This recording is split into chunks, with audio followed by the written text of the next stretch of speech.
After 20 years of silence, CEO hears his ex's voice on the phone and drops everything to run to her. "Hi, my beautiful family.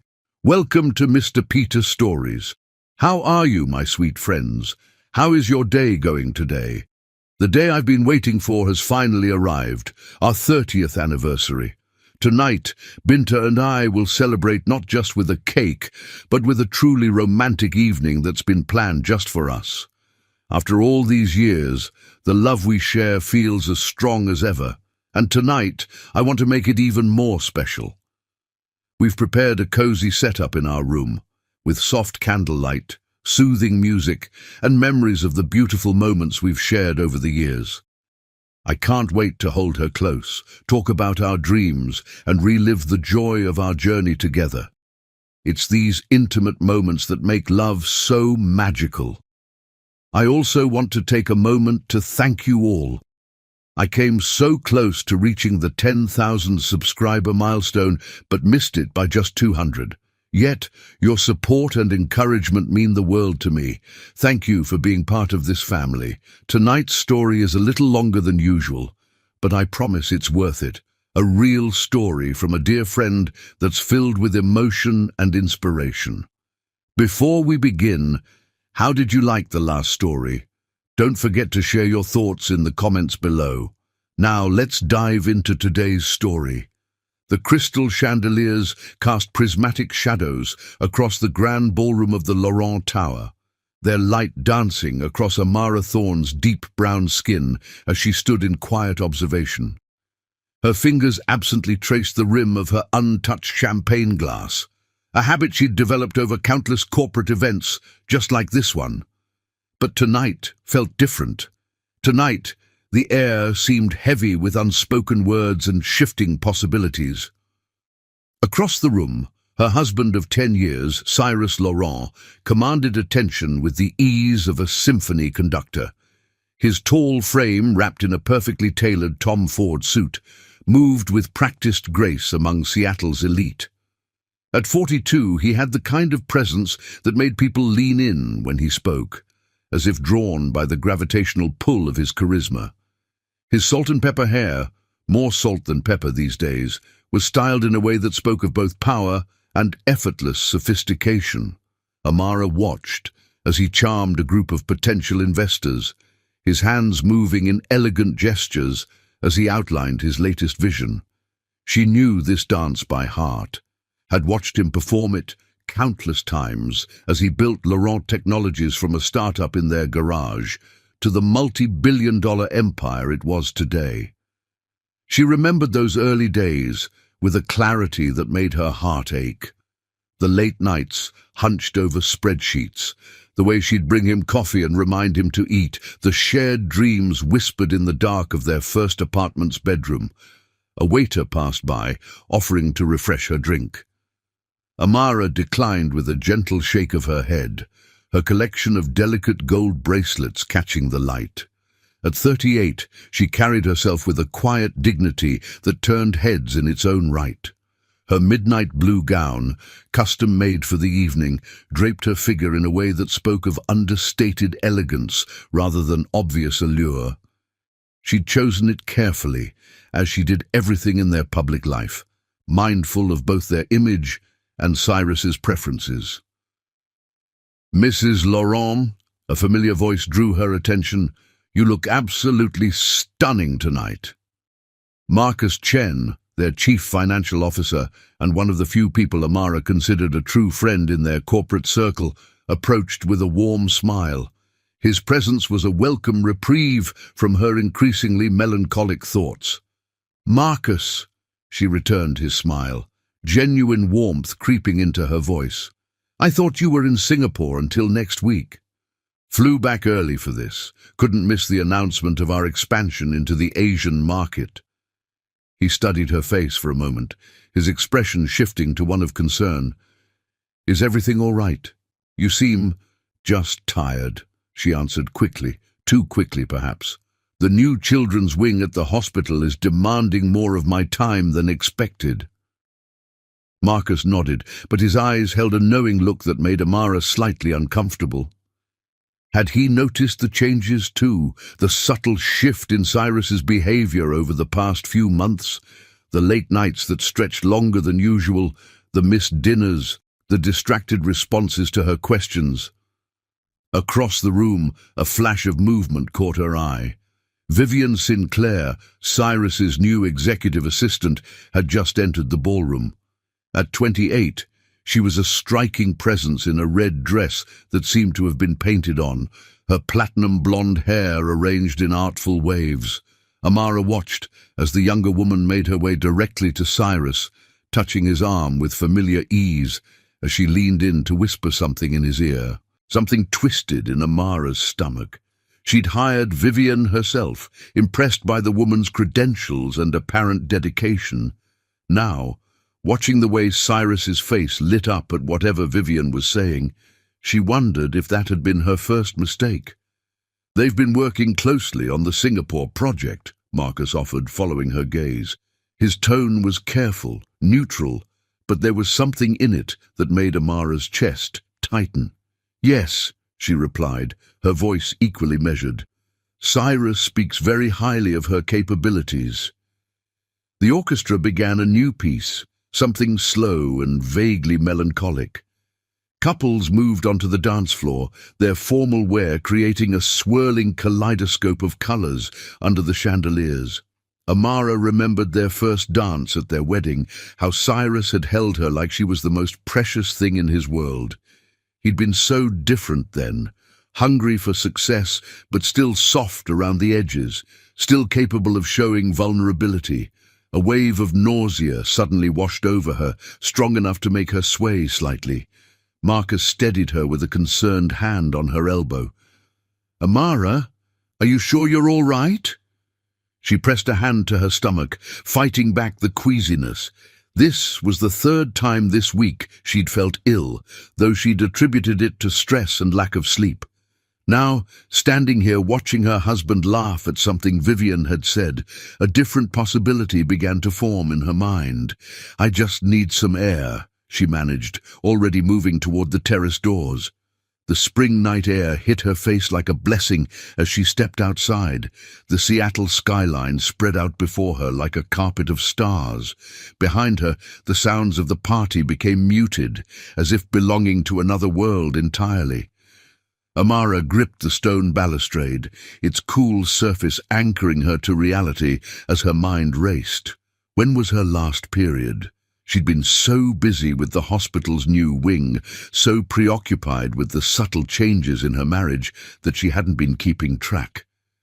Could she be? The thought was interrupted by the sound of the terrace door opening and closing. She didn't need to turn to know it was Cyrus. She could identify his footsteps anywhere, even now. "There you are." His voice held a note of irritation that would have been imperceptible to anyone else. "The Nakamuras are asking for you. They want to discuss their contribution to the children's wing." Amara turned slowly, studying her husband's face in the soft lighting from the ballroom. When had the lines around his eyes become so pronounced? When had that spark of excitement he used to get when looking at her been replaced by this kind of detached expectation?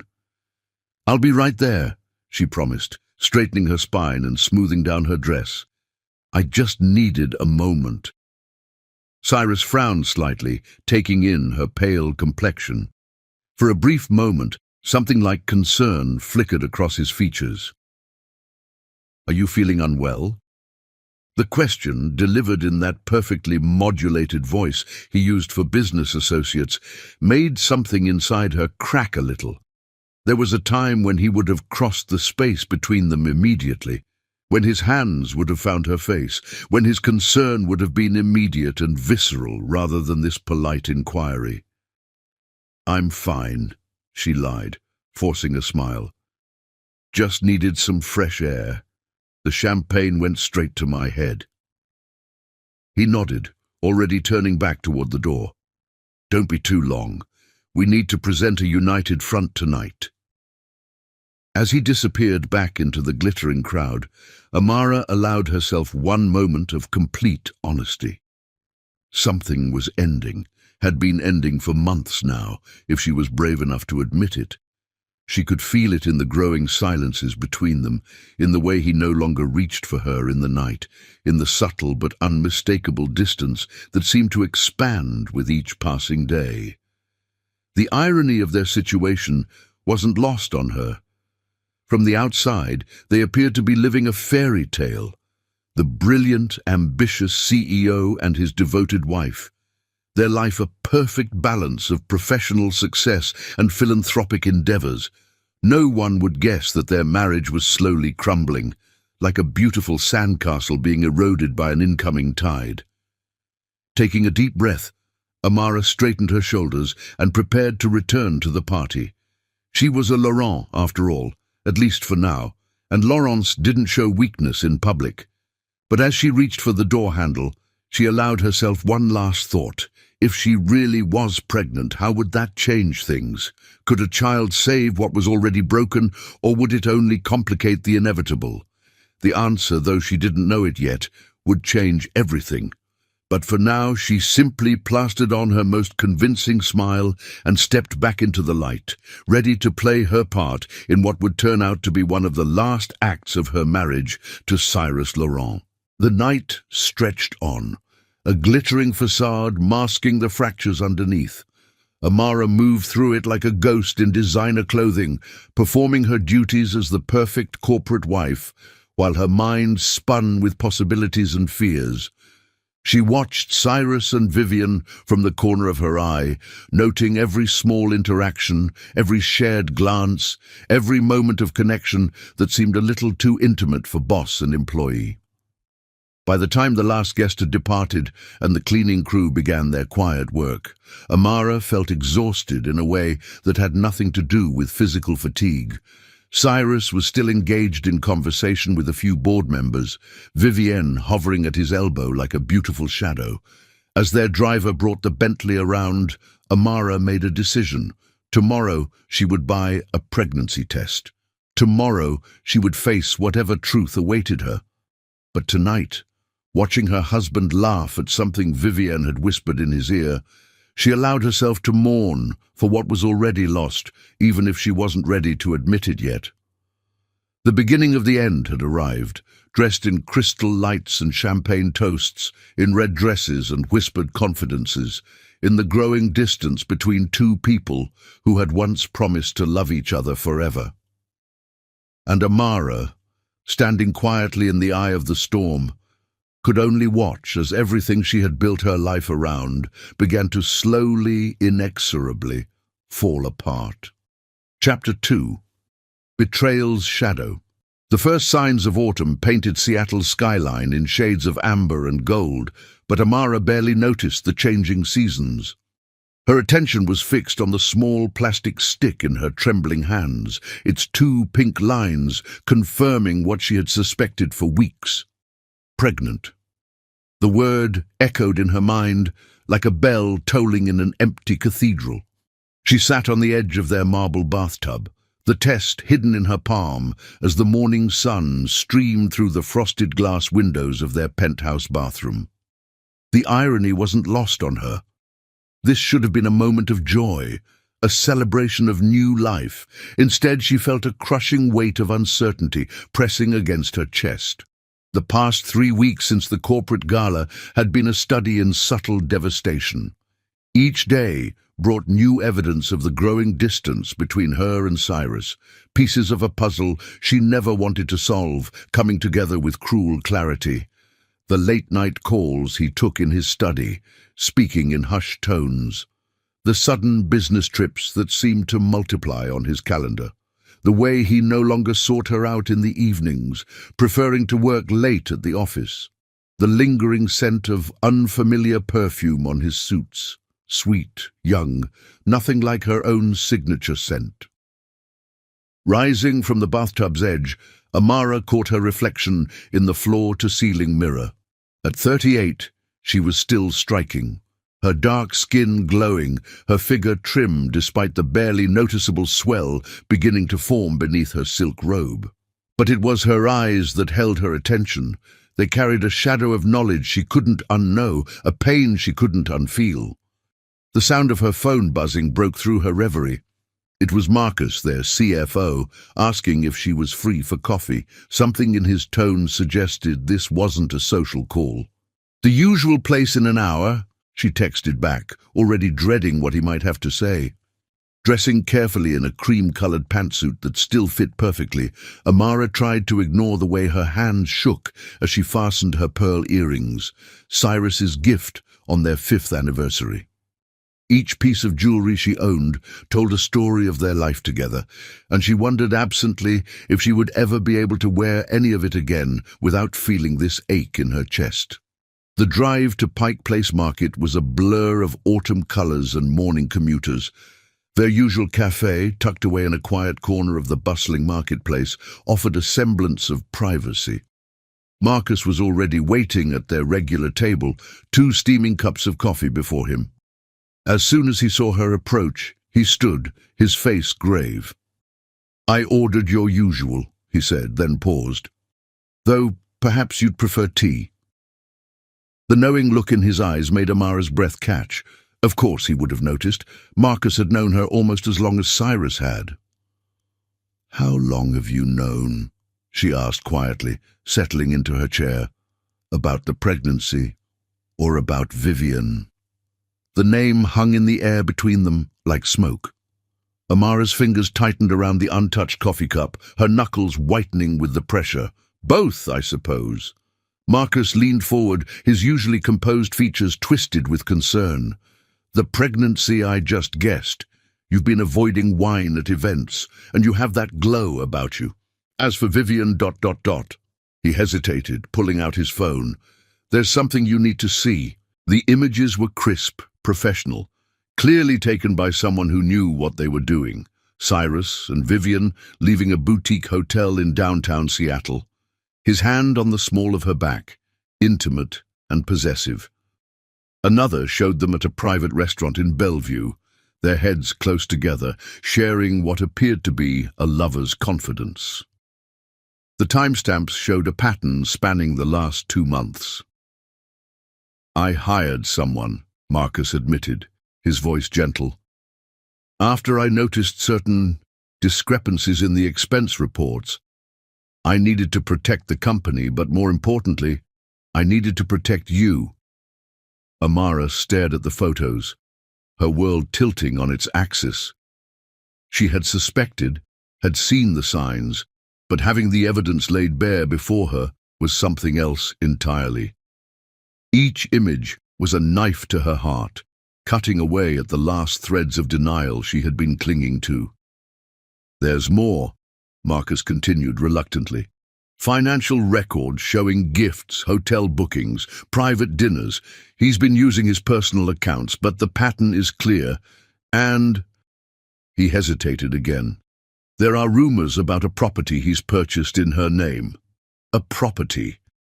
The word landed like a physical blow. This wasn't just an affair, this was premeditation, planning, a future being built on the ruins of their marriage. "How long?" Her voice sounded strange to her own ears, hollow and distant. "The affair? From what I can tell, it started around the time she was hired. The property was purchased last week. Last week.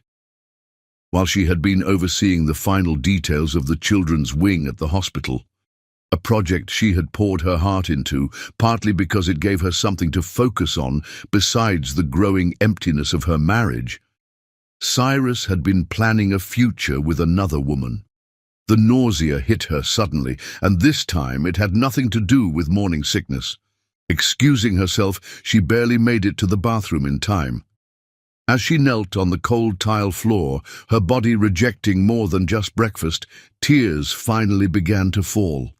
When she returned to the table, Marcus was on the phone, his voice low and urgent.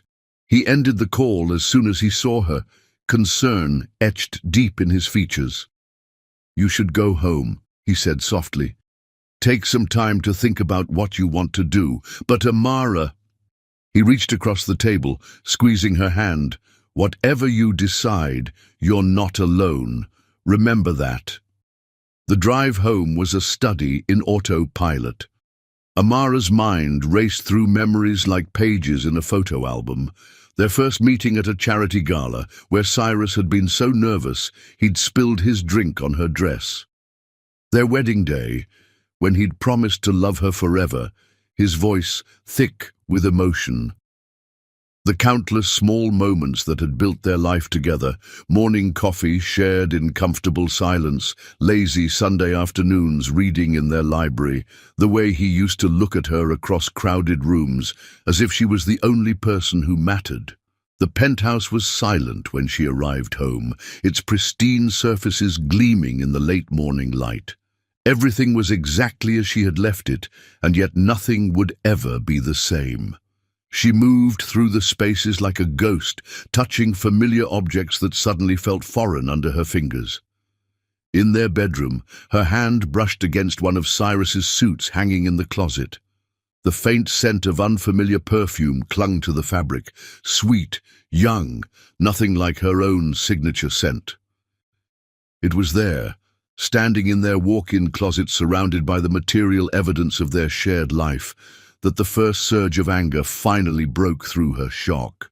The sound of the front door opening startled her from her thoughts. Cyrus's footsteps echoed through the penthouse, accompanied by the soft click of high heels that definitely didn't belong to her. "Are you sure she won't be home?" Vivian's voice, carrying clearly through the open bedroom door. "She has board meetings at the hospital all day," Cyrus replied, his tone casual, comfortable. "We have time." Amara stepped out of the closet, her heart pounding but her voice steady when she spoke. "Actually, I don't have any meetings today." The look on Cyrus's face would have been almost comical under different circumstances. Shock, giving way to guilt, giving way to a carefully constructed mask of neutrality. Vivian, to her credit, didn't try to hide her presence, standing slightly behind Cyrus in a dress that probably cost more than most people's monthly salary. "Amara," Cyrus started, his tone shifting into something professional, controlled. "This isn't what it looks like." "Isn't it?" She was surprised by how calm she sounded, even as her world crumbled around her. "Because it looks like you brought your mistress to our home, to our bedroom, while wearing the watch I gave you for our 10th anniversary. Her words seemed to hit him like physical blows, each one landing with precision. She watched as he struggled to maintain his composure, to find the words that would explain away the inexplicable. "You're suffocating me," he finally said, the words coming out in a rush. "You've always been so perfect, so controlled. Vivian understands ambition. She pushes me to be better, to want more." The laugh that escaped Amara's lips was bitter, bordering on hysterical. "Pushes you to be better? I pushed you to be better when you were nothing but a dreamer with a start-up in our garage. I pushed you to be better when I worked 2 jobs so you could focus on building your company. I pushed you to be better every single day of our marriage. But I guess I made the mistake of thinking better meant more than just money and power." Vivian stepped forward then, her perfectly made-up face set in an expression of practiced sympathy. "Amara, we never meant to hurt you. These things, they just happen sometimes. People grow apart." "No," Amara cut her off, her voice sharp as a blade. "These things don't just happen. They happen because people make choices. Just like you chose to pursue a married man, and just like he chose to betray every promise he ever made to me." She turned to Cyrus, who was standing there looking lost in his own home, in his own life. "I wonder, did you choose the same hotel room each time, or did you prefer variety? Did you think about me at all while you were planning your future with her, while you were buying property in her name?" The color drained from his face at her words. "How did you—" "It doesn't matter how I know. What matters is that while you were building your little escape plan, you forgot one very important thing." Her hand moved unconsciously to her stomach, though she stopped herself before the gesture could give away her secret. "You forgot that I'm not just your wife. I'm your partner in everything this company has become. Every contract, every deal, every success has my fingerprints on it too. Are you threatening me? Something shifted in Cyrus's expression then. A flicker of the calculating businessman replacing the guilty husband. No, Amara replied, her voice soft but steel-edged. I'm promising you that when I walk out that door, you're going to remember exactly who I am and what I'm capable of. But for now, she turned, walking back into their bedroom and emerging moments later with a small suitcase she kept packed for business trips. I'm going to leave you to your new life. I hope it's everything you think you deserve. As she moved past them toward the door, Cyrus reached for her arm. Amara, wait. We should talk about this rationally. Think about what you're doing. She looked down at his hand on her arm, then up at his face. The face she had loved for so long, the face she had trusted above all others. I have thought about it. I've thought about nothing else for weeks. And do you know what I've realized? You don't deserve my anger. You don't even deserve my tears. What you deserve is to live with the consequences of your choices. Pulling away from his grip, she walked to the door with her head held high. Just before stepping out, she turned one last time. Oh, and Vivienne? That perfume you're wearing? I bought it for him to give to me last Christmas. You might want to find your own signature scent. Wearing another woman's just seems a bit desperate. The door closed behind her with a quiet click that somehow sounded more final than any slam could have. In the private elevator that would take her away from the life she had built, Amara finally allowed her composure to crack. Tears fell silently as the floors ticked by, each one taking her further from the man she had loved and closer to an uncertain future. But as her hand drifted to her still flat stomach, where new life was growing unbeknownst to their father, she felt something else beneath the pain, a steely determination. She would rebuild, would create something new from the ashes of her marriage. And someday, when the time was right, Cyrus Laurent would understand exactly what he had thrown away.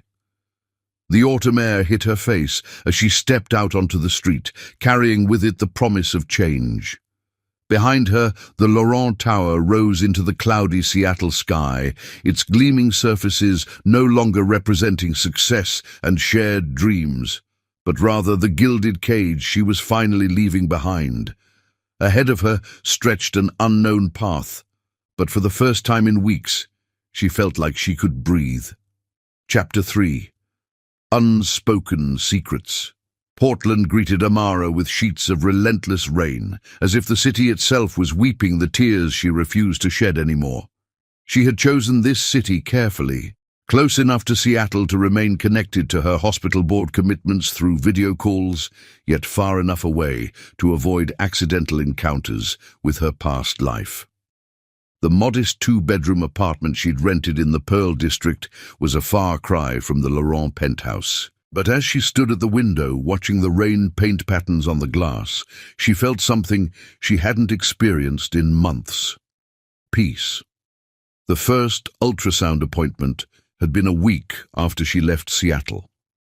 Alone in the sterile examination room, Amara had gripped the edges of the medical bed, preparing herself for what she would see. The technician's surprised gasp had made her heart stop for a moment. Mrs. Thorne, the technician had said, using the maiden name Amara had reverted to, would you like to see your babies? Babies, plural. The word had echoed in her mind as she stared at the screen, watching two tiny heartbeats flutter like butterfly wings. Twins. The universe, it seemed, had a peculiar sense of irony. Now 4 months into her pregnancy, Amara stood before the mirror in her new bedroom, her hands cradling the gentle swell of her stomach. The morning sickness had finally begun to subside, replaced by a ravenous hunger that seemed intent on making up for lost time. Her body was changing, softening in some places while growing firmer in others, adapting to nurture the two lives within her. The buzz of her phone interrupted her reflection, Marcus's name flashed on the screen, her one remaining link to her old life, though she'd made him promise not to reveal her location to anyone, especially Cyrus. "The divorce papers have been filed," he said without preamble when she answered. "Cyrus's lawyers are already trying to negotiate terms." Amara moved to sit in the window seat she'd lined with soft cushions, her new favorite spot for watching the city below. "What are they offering?" "10 million, the house in the Hamptons, and a clean break." Marcus's voice carried a note of disgust. "They're trying to paint it as generous." A bitter laugh escaped her lips. "Generous? I helped build that company from nothing. I was there for every crisis, every triumph, every late-night strategy session. My connections brought in half our initial investors." "I know." Marcus's tone softened. "And so does he. That's why they're pushing for a quick settlement. They're afraid of what might happen if this goes public. The board is already nervous about the potential fallout." Amara's hand drifted to her stomach, a gesture that had become automatic. "Let them sweat. I have no intention of making this easy for him." After ending the call, she pulled out the leather-bound journal she'd started keeping since moving to Portland. In it, she documented everything: her feelings, her fears, her hopes for her unborn children. Someday, she thought, they might want to know their story, and she wanted to tell it honestly, without the bitterness that threatened to color every memory. The next morning brought another challenge, her first day at Portland General Hospital. She'd accepted a position as a pediatric surgeon, a step down from her previous role, but one that would allow her more flexibility once the twins arrived. The familiar antiseptic smell and bustling corridors felt like home in a way her apartment still didn't. "Dr. Thorne." A young resident approached her, clipboard in hand. "We have a 7-year-old with acute appendicitis in OR2. Would you like to take lead?" Pulling her surgical cap on, Amara felt the mantle of her profession settle over her like armor. Here, in the operating room, she wasn't Cyrus Laurent's estranged wife or a woman betrayed. She was simply a surgeon, someone who could make a difference in people's lives. The surgery went smoothly, her hands steady, despite the exhaustion that seemed to be her constant companion these days. As she scrubbed out afterward, she caught her reflection in the metal surface of the sink. Dark circles shadowed her eyes, but there was a determination in her gaze that hadn't been there in Seattle. "Beautiful work in there," a voice commented from behind her. Dr. Elena Rhodes, the chief of pediatric surgery, stood in the doorway with an appreciative smile. "I watched from the gallery. Your technique is impeccable." "Thank you," Amara replied, drying her hands. "It feels good to be back in the OR." Elena's warm brown eyes studied her with a mixture of curiosity and concern. "Join me for lunch?" "The cafeteria's terrible, but I know a place around the corner that makes decent sandwiches." Over lunch, Elena proved to be exactly what Amara needed, a friendly face with no connection to her past life. They talked about cases, hospital politics, and the challenges of being women in their field. It wasn't until their plates were nearly empty that Elena broached the subject of Amara's pregnancy. "I hope you don't mind me asking," she said carefully, "but have you thought about your schedule once the babies arrive? Single-parenting twins while maintaining a surgical career won't be easy." The question caught Amara off guard. She'd been so focused on surviving each day that the practical aspects of her future had remained somewhat abstract. "I'm still figuring things out," she admitted, "but I've always been good at managing impossible situations." Elena nodded thoughtfully. "Well, consider me in your corner. I raised my daughter alone while completing my residency. It's doable, but having a support system is crucial." That evening, as Amara prepared a simple dinner in her new kitchen, she found herself thinking about support systems. In Seattle, she'd had a network of friends and colleagues, all of whom were now inextricably linked to her life with Cyrus. Here in Portland, she was starting from scratch, building not just a new life for herself, but a foundation for her children's future. The twins chose that moment to make their presence known, a flutter of movement that felt like butterfly wings against her ribs. Amara pressed her hand to the spot, tears springing to her eyes at this tangible reminder of why she couldn't allow herself to crumble. A knock at her door startled her from her reverie. Opening it cautiously, she found her elderly neighbor, Mrs. Chen, holding a covered dish. "I made too much soup," the older woman announced, though the deliberate way she'd been leaving extra food for Amara suggested otherwise. A pregnant woman needs proper nutrition. Accepting the dish with genuine gratitude, Amara invited Mrs. Chen in for tea. Over the past months, the widow had appointed herself as Amara's unofficial guardian, regularly checking in with food and gentle company. "You're looking better," Mrs. Chen observed, settling into what had become her usual spot at Amara's small dining table. "More color in your cheeks, but still too thin for twins." Amara smiled, pouring the jasmine tea Mrs. Chen had brought her last week. "The morning sickness is finally easing up. I'm actually able to keep food down now." "Good, good," Mrs. Chen nodded approvingly. "Now you can focus on making yourself strong for what's coming. Babies need a mother who can stand tall, even when the wind blows hard." The metaphor struck Amara deeply. She had been so focused on surviving, on putting one foot in front of the other, that she hadn't allowed herself to truly prepare for the future. These children would need more than just her physical presence. They would need her strength, her wisdom, her unshakable love. Later that night, unable to sleep, Amara found herself organizing the small room she designated as the nursery. The walls were still bare, waiting for the soft green paint she'd chosen, a color that would work for either gender, though she already knew she was carrying boys. Their heartbeats, strong and steady during her last ultrasound, seemed to echo in her memory as she folded tiny onesies and arranged them in the dresser she'd bought second-hand. A storm broke over Portland, thunder rolling across the sky like drums announcing nature's fury. Amara stood at the nursery window, watching lightning illuminate the city in brief, brilliant flashes. Each burst of light revealed a little more of the world below, much like how each day revealed a little more of her own strength. Her phone buzzed with an email notification. Cyrus's lawyers, again. Another attempt at negotiation, another offer that undervalued everything she had given to their marriage and his company. With steady hands, she deleted the email without reading it fully. Let them wonder about her silence. Let them worry about what she might do with the information she possessed about Laurent Technologies' early days, about the deals that had been made in grey areas of the law. But as she moved to place her phone back on the nightstand, her finger hesitated over her photo gallery. Hidden in a password-protected folder was a single picture, the last one taken of her and Cyrus together at a charity gala just weeks before everything fell apart. They were smiling, his arm around her waist, both of them radiating success and contentment.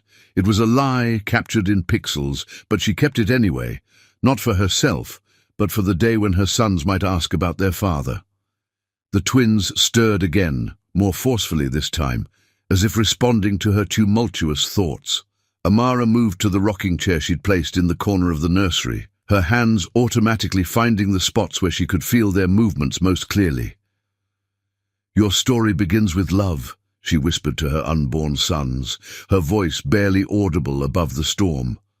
"Whatever happened after, whatever choices were made, you were created in love, and you will be raised in love, a love so strong it can overcome betrayal, rebuild from ashes, and turn pain into purpose." The rain continued to fall outside, but here in this small room that would soon be filled with the sounds of new life, Amara finally allowed herself to think about the future. She would give these boys everything, not the material wealth their father could have provided, but something far more valuable, the example of a mother who refused to be broken, who chose dignity over vengeance, who would show them that true strength often comes disguised as gentleness. Tomorrow, she would return to the hospital, don her surgical scrubs, and continue building her new life. She would attend her prenatal appointments, choose names for her sons, and prepare for their arrival with the same meticulous care she brought to everything else in her life. And somewhere in Seattle, Cyrus Laurent would continue living the life he had chosen, unaware that his greatest legacy was growing beneath his estranged wife's heart. The storm began to ease, its fury spending itself against the Portland sky. Amara remained in her rocking chair, one hand on her growing belly, the other holding her journal. On its pages she began to write, "My dearest sons, one day you might ask about the man who gave you his eyes, his smile, his determination. One day you might wonder about the choices that led to our life here, just the three of us against the world, and when that day comes, I promise to tell you everything, not to burden you with old hurts, but to show you that sometimes the most beautiful gardens grow in soil that has been struck by lightning." Outside, the first light of dawn began to paint the sky in shades of hope, and Amara Thorne, no longer defined by her marriage or her losses, continued writing the first chapter of her new story. Their story. Chapter 4. The Price of Pride. Cyrus Laurent stood at the floor-to-ceiling windows of his penthouse office, watching Seattle's skyline shimmer in the summer heat. 2 years had passed since Amara's departure, and the empire he'd built seemed to be crumbling beneath his feet like a sandcastle at high tide. The morning's financial reports lay scattered across his desk, each page telling the same story in different ways. Laurent Technologies was in trouble. Mr. Laurent, his new assistant, the third since Vivian's departure, hovered nervously in the doorway. "The board members are assembled in the conference room." He nodded without turning, his reflection in the glass showing a man he barely recognized. The confident swagger that had once defined his presence had diminished, replaced by a weariness that seemed to seep from his very pores. At 44, he looked closer to 50, the stress of the past 2 years etched into every line on his face. The walk to the conference room felt like a journey to his own execution. The board members' faces were grim as he took his seat at the head of the table, their expressions ranging from disappointment to barely concealed anger. "The numbers speak for themselves," Richard Montgomery, the lead director, began without preamble. "Our stock has dropped 30% in the last 18 months. We've lost key contracts to competitors, our innovation pipeline is stagnant, and now we're facing a class action lawsuit from investors." He paused, his next words falling like hammer blows. "The board has lost confidence in your leadership, Cyrus." The words shouldn't have surprised him, but they did. Even as his world had begun to unravel, some part of him had clung to the belief that his position was untouchable. After all, he was Cyrus Laurent. He had built this company from nothing. "If you're suggesting what I think you are," he began, but Richard cut him off. "We're not suggesting anything. We're telling you that effective immediately, you're being placed on administrative leave pending a full review of the company's operations. The board has appointed Marcus Chen as interim CEO. Marcus." The name hit like a physical blow. His former CFO, who had resigned shortly after Amara left, citing ethical concerns about the company's direction. Marcus, who had been one of the few to warn him about the path he was taking. "You can't do this," Cyrus protested, but his voice lacked conviction. "This company exists because of me." "No," another board member spoke up, her voice sharp with disappointment. "This company exists because of teamwork, vision, and trust, all of which began to erode the day Amara left." The mention of his ex-wife's name silenced him more effectively than any argument could have. In the 2 years since she'd walked away, her absence had created a void that seemed to grow larger with each passing day.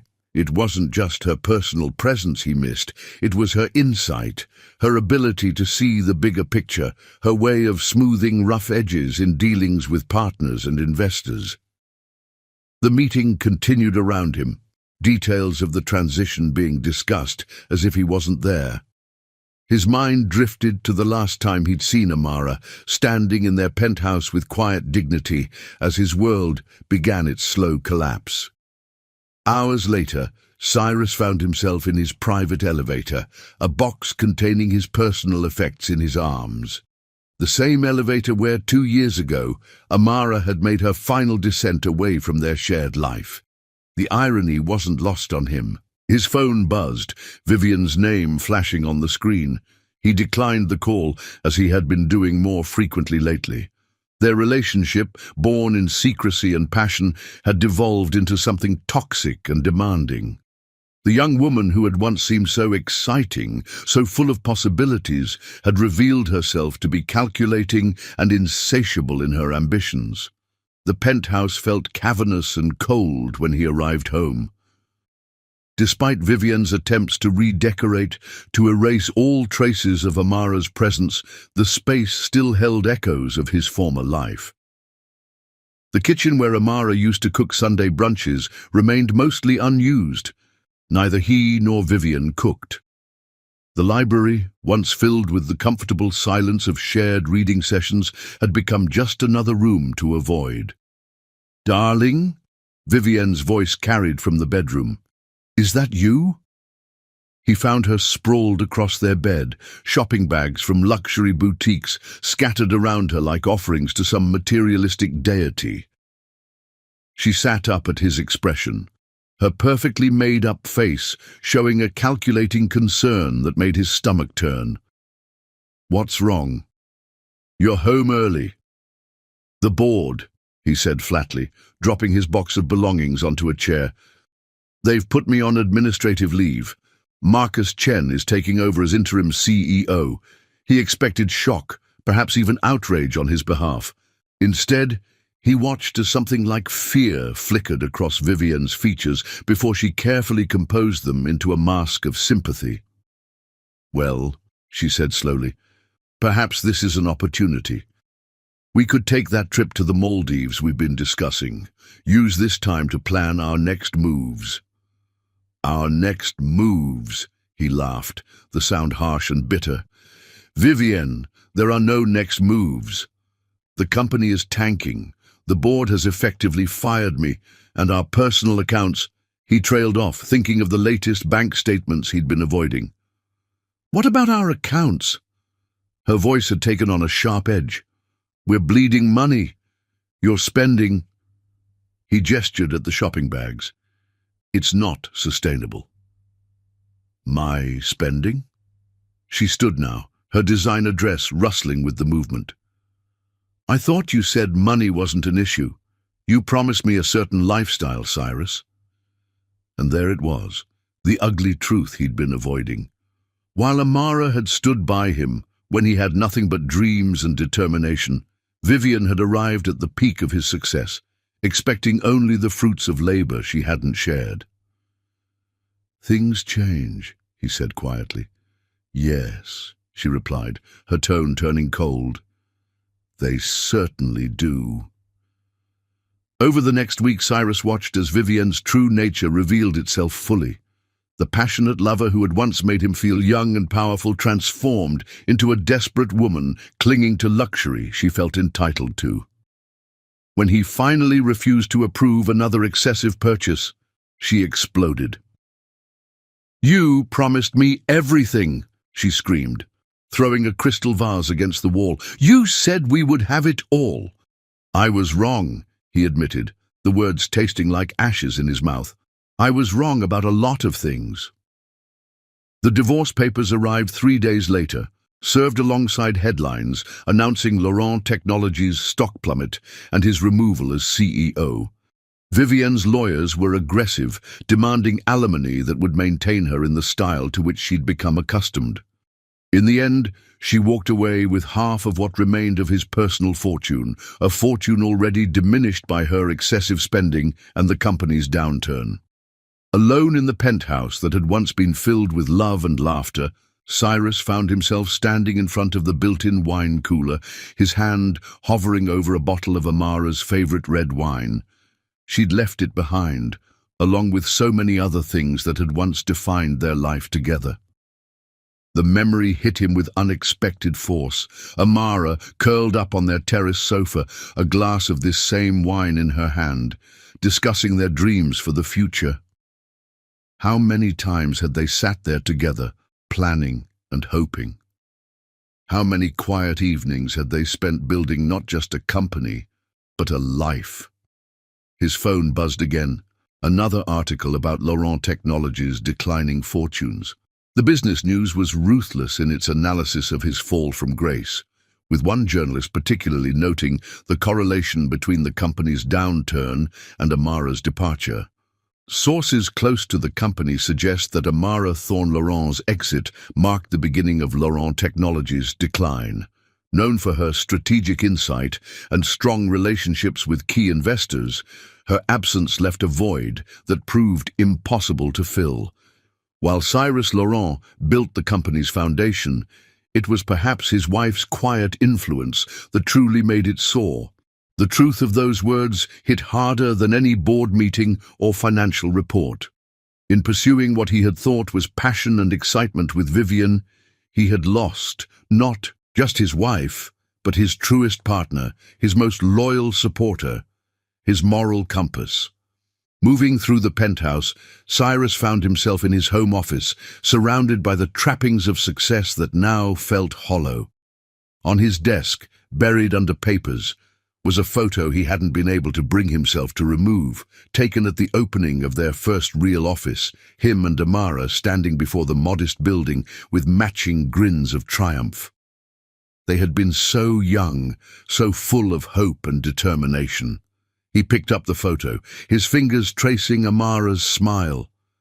That day, she had worked a double shift at the hospital, then stayed up all night, helping him prepare for their first major pitch meeting. She had believed in him when no one else did, had seen possibility where others saw only risk. The contrast with Vivian was stark and painful. Where Amara had built with him, Vivian had only taken. Where Amara had offered wisdom and support, Vivienne had pushed for more and more, never satisfied, never content. A knock at his door interrupted his musings. His new assistant, he couldn't even remember her name, entered with another stack of papers requiring his attention. Legal documents, financial statements, requests for comments from the press, the detritus of a crumbling empire. "Sir?" She hesitated. "There's also this. It was misplaced during the office transition." She handed him an envelope, slightly yellowed with age. His hands shook as he recognized Amara's handwriting, a letter she must have left behind, one that had somehow been lost in the chaos of their separation. Waiting until he was alone, Cyrus opened the envelope carefully, as if it might contain either salvation or condemnation. "Cyrus, by the time you read this, I'll be gone. Not because I stopped loving you, I don't think I'll ever manage that, but because sometimes love isn't enough. Sometimes we have to lose everything to understand what truly matters. You once told me I was suffocating you, that I didn't understand ambition, but you were wrong. I understood ambition perfectly. I just understood that there are different kinds. I was ambitious for us, for our future, for the life we were building together. You became ambitious for yourself alone, and in doing so, you lost sight of what made us strong. I hope you find what you're looking for. I hope Vivian gives you whatever it is you thought I couldn't. But mostly, I hope you remember who you were before power and success made you forget. The man who used to bring me coffee in the hospital during my overnight shifts, who read business proposals aloud to me while I cooked dinner, who held my hand during thunderstorms and promised we'd face everything together. That man was worth everything. I hope you find him again someday. Amara. The letter slipped from his fingers, landing among the scattered remnants of his pride. Outside his window, Seattle continued its endless dance of light and shadow, indifferent to the drama playing out in the penthouse above. In the gathering dusk, Cyrus Laurent, former CEO, failed husband, man adrift, finally allowed himself to weep for everything he had lost in pursuit of what he had never really wanted. Chapter 5. Growing Shadows. Time flowed like water through Amara's fingers as she watched her sons grow.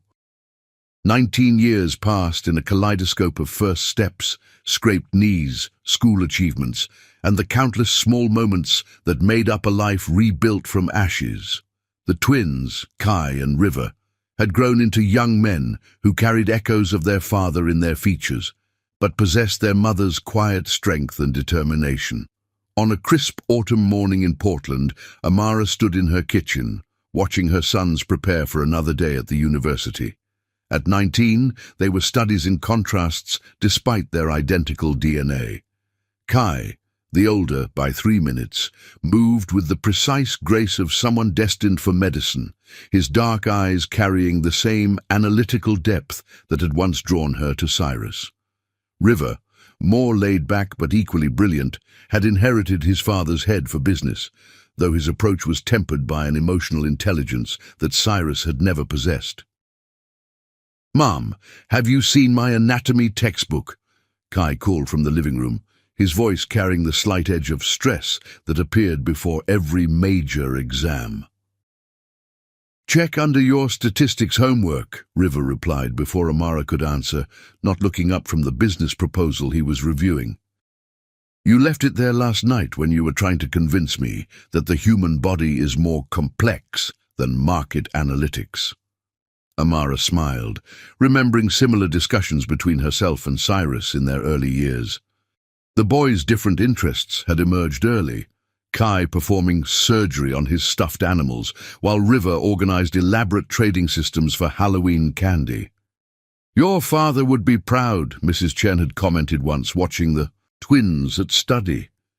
The elderly woman, now in her 80s, remained a constant presence in their lives, though she had long since stopped pretending to make too much food. The thought of Cyrus no longer brought the sharp pain it once had. Over the years, Amara had watched from afar as his empire crumbled, reading about his removal as CEO and subsequent divorce from Vivian. She had protected the boys from those headlines, letting them form their own identities without the shadow of their father's failures. "Mom?" River's voice pulled her from her reverie. "You're doing it again." "Doing what?" she asked, though she knew exactly what he meant. "That thing where you look at us like you're seeing ghosts," Kai answered, returning to the kitchen with his recovered textbook. "Usually happens when we remind you of him." The perceptiveness of her sons never ceased to amaze her. They had grown up knowing they had a father somewhere, but understanding it was a topic that brought their mother pain. They never pushed, never demanded answers, but their quiet support had been a balm to her soul. "I was just thinking about how proud I am of both of you," she deflected smoothly, years of practice making the motion natural. "How many mothers can say their sons are both top of their class?" It was true. Kai was already being courted by medical schools across the country, his research on innovative surgical techniques drawing attention from prestigious institutions. River, meanwhile, had developed a revolutionary approach to sustainable business practices that had earned him an early internship at one of Portland's leading environmental technology firms. The boys exchanged a look, the kind of wordless communication that had fascinated and sometimes unnerved their teachers over the years. Amara recognized it as the prelude to a serious conversation. "We've been thinking," Kai began carefully, setting his textbook aside, "about applying for positions in Seattle after graduation." The word hung in the air like smoke, heavy with implications. Seattle, the city she had fled, the place where their story had begun and ended.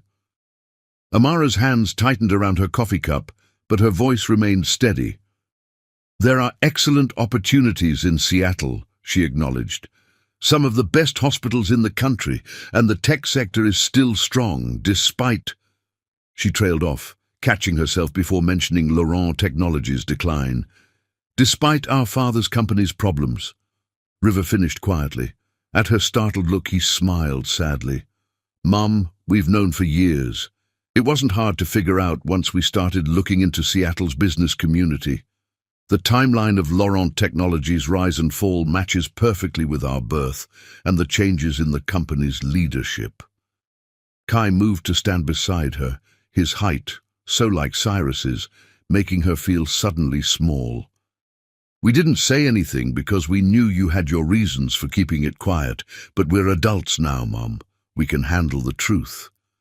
Amara looked at her sons, these beautiful, brilliant young men she had raised alone, and felt the weight of 19 years of secrets pressing against her chest.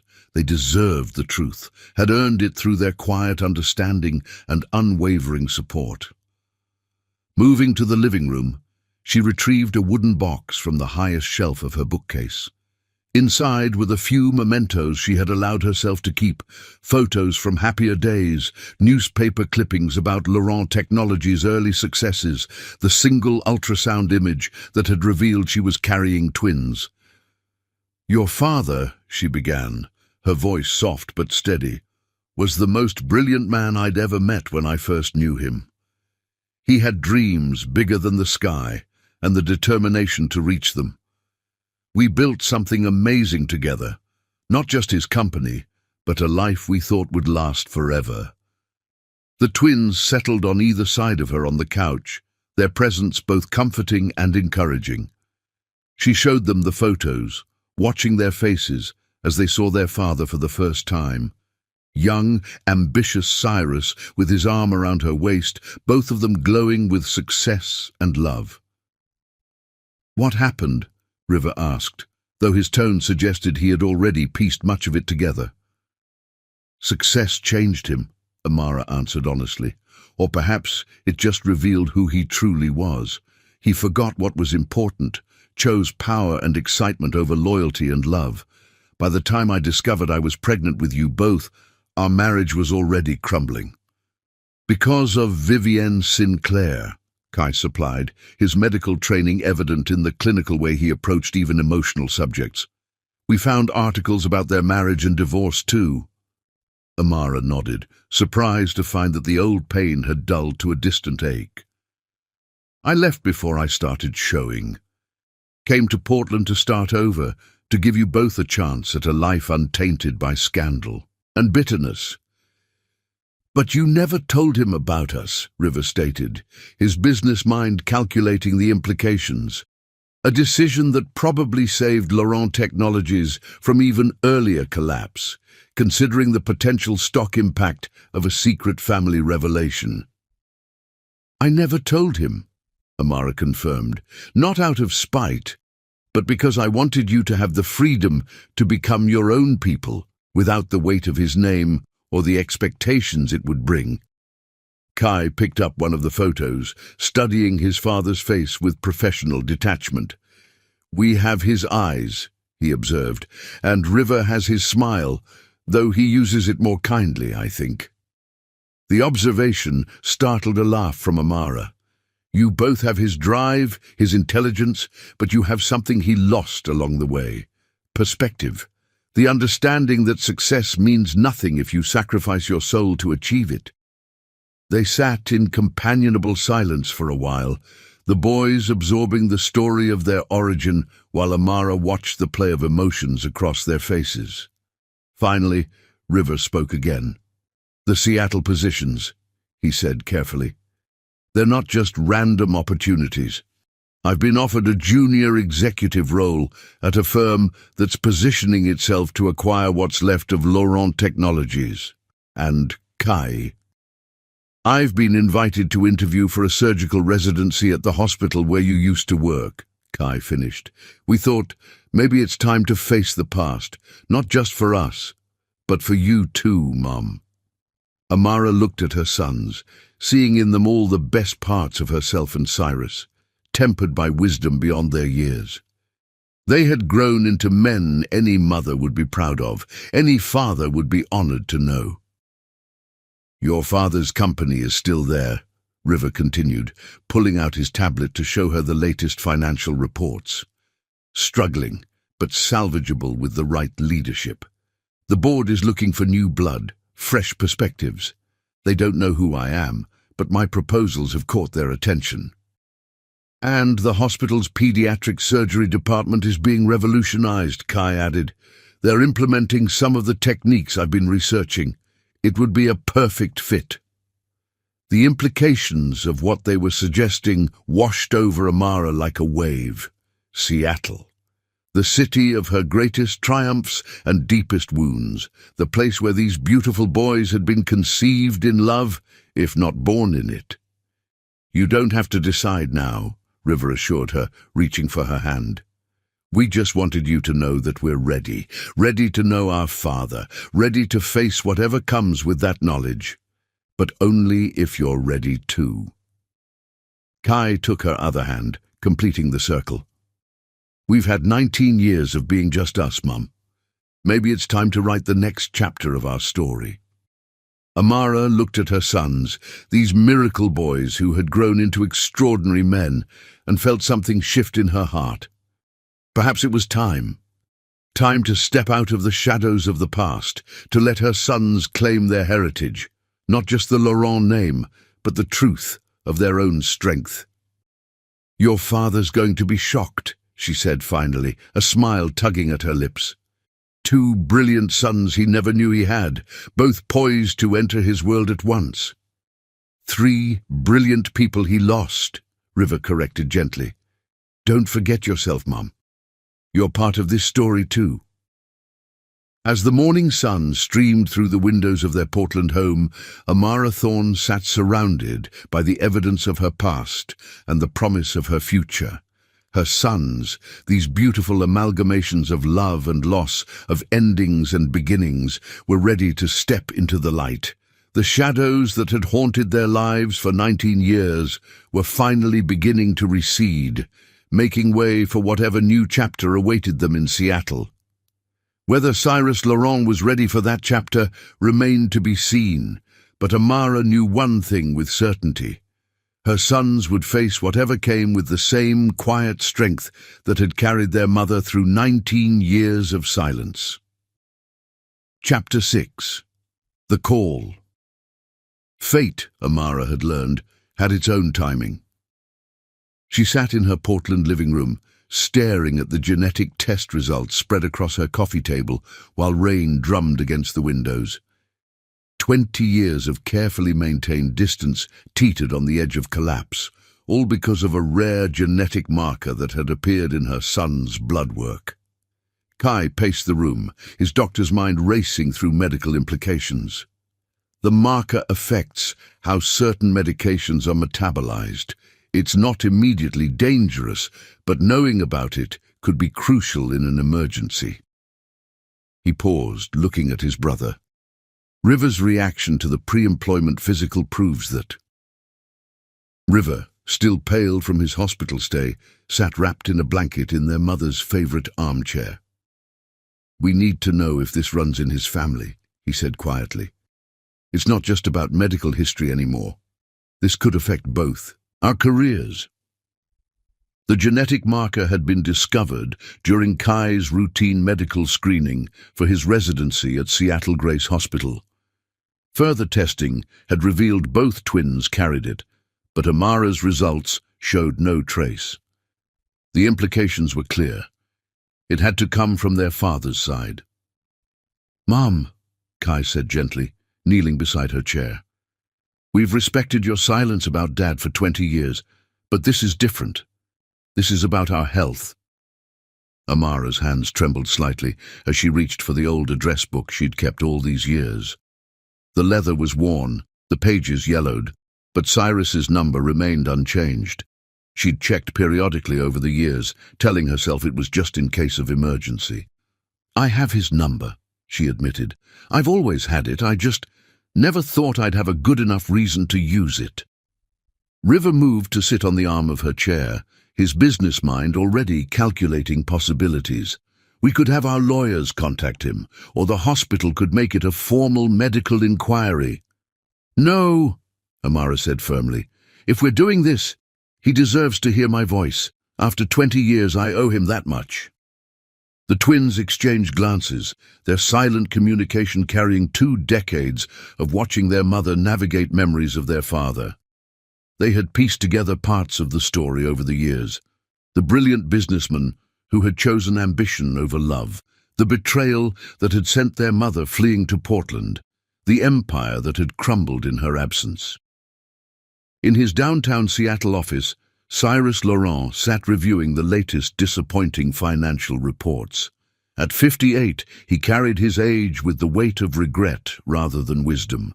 The empire he'd sacrificed everything for was slowly crumbling, and the victory he'd once tasted had long since turned to ashes in his mouth. When his phone rang, he almost ignored it.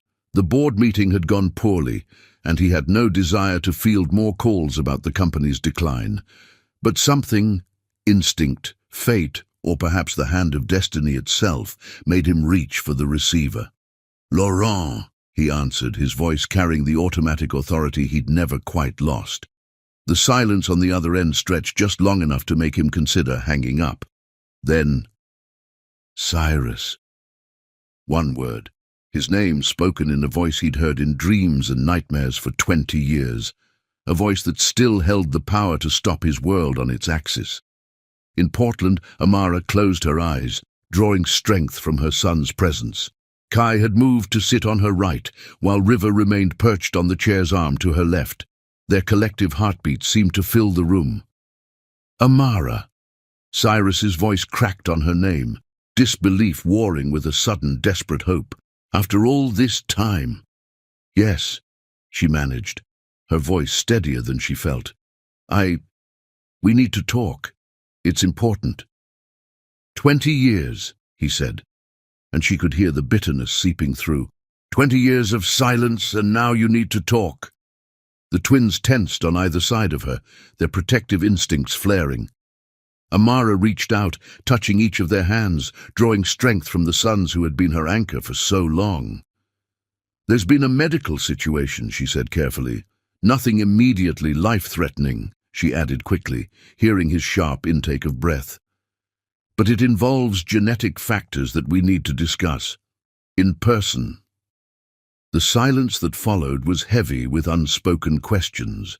In his Seattle office, Cyrus had risen from his desk, moving to stand at the window that overlooked the city where their story had begun and ended.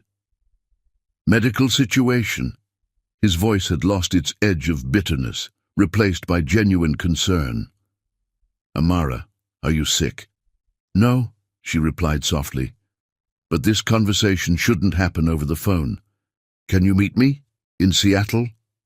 Through the phone line, she could hear the subtle sounds of his world shifting, papers being moved, a chair scraping back, the subtle click of a door closing.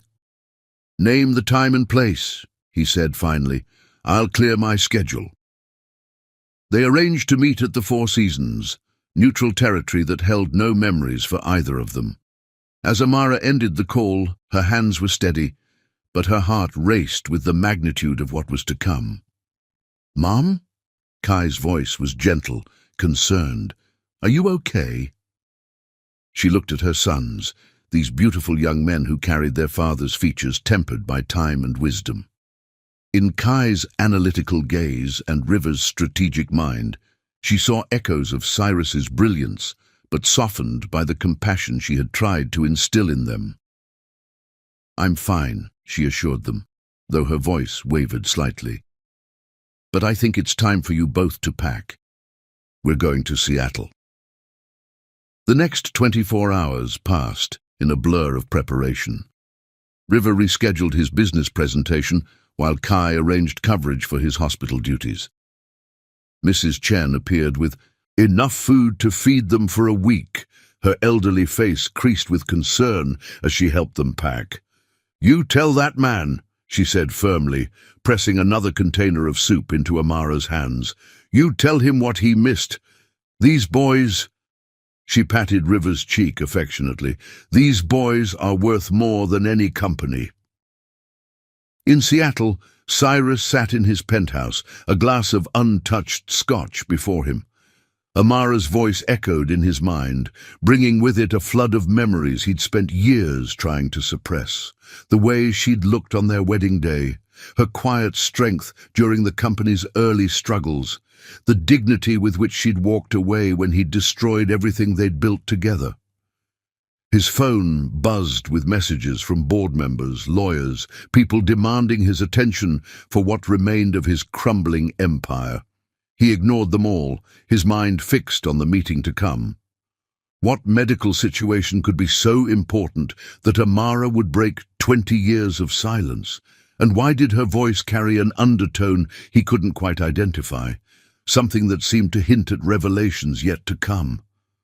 The storm that had been threatening all day finally broke over Seattle, rain painting patterns on his windows that reminded him of tears. Somewhere out there, Amara was preparing to re-enter his life, bringing with her whatever news had prompted this sudden contact. In his heart, a feeling he hadn't experienced in years began to stir. Hope, mingled with fear, seasoned with 2 decades of regret. Tomorrow, he would see her again. Tomorrow, the silence would end. As lightning split the sky over Seattle, 3 hearts in Portland and 1 in Seattle beat with the knowledge that nothing would ever be the same again.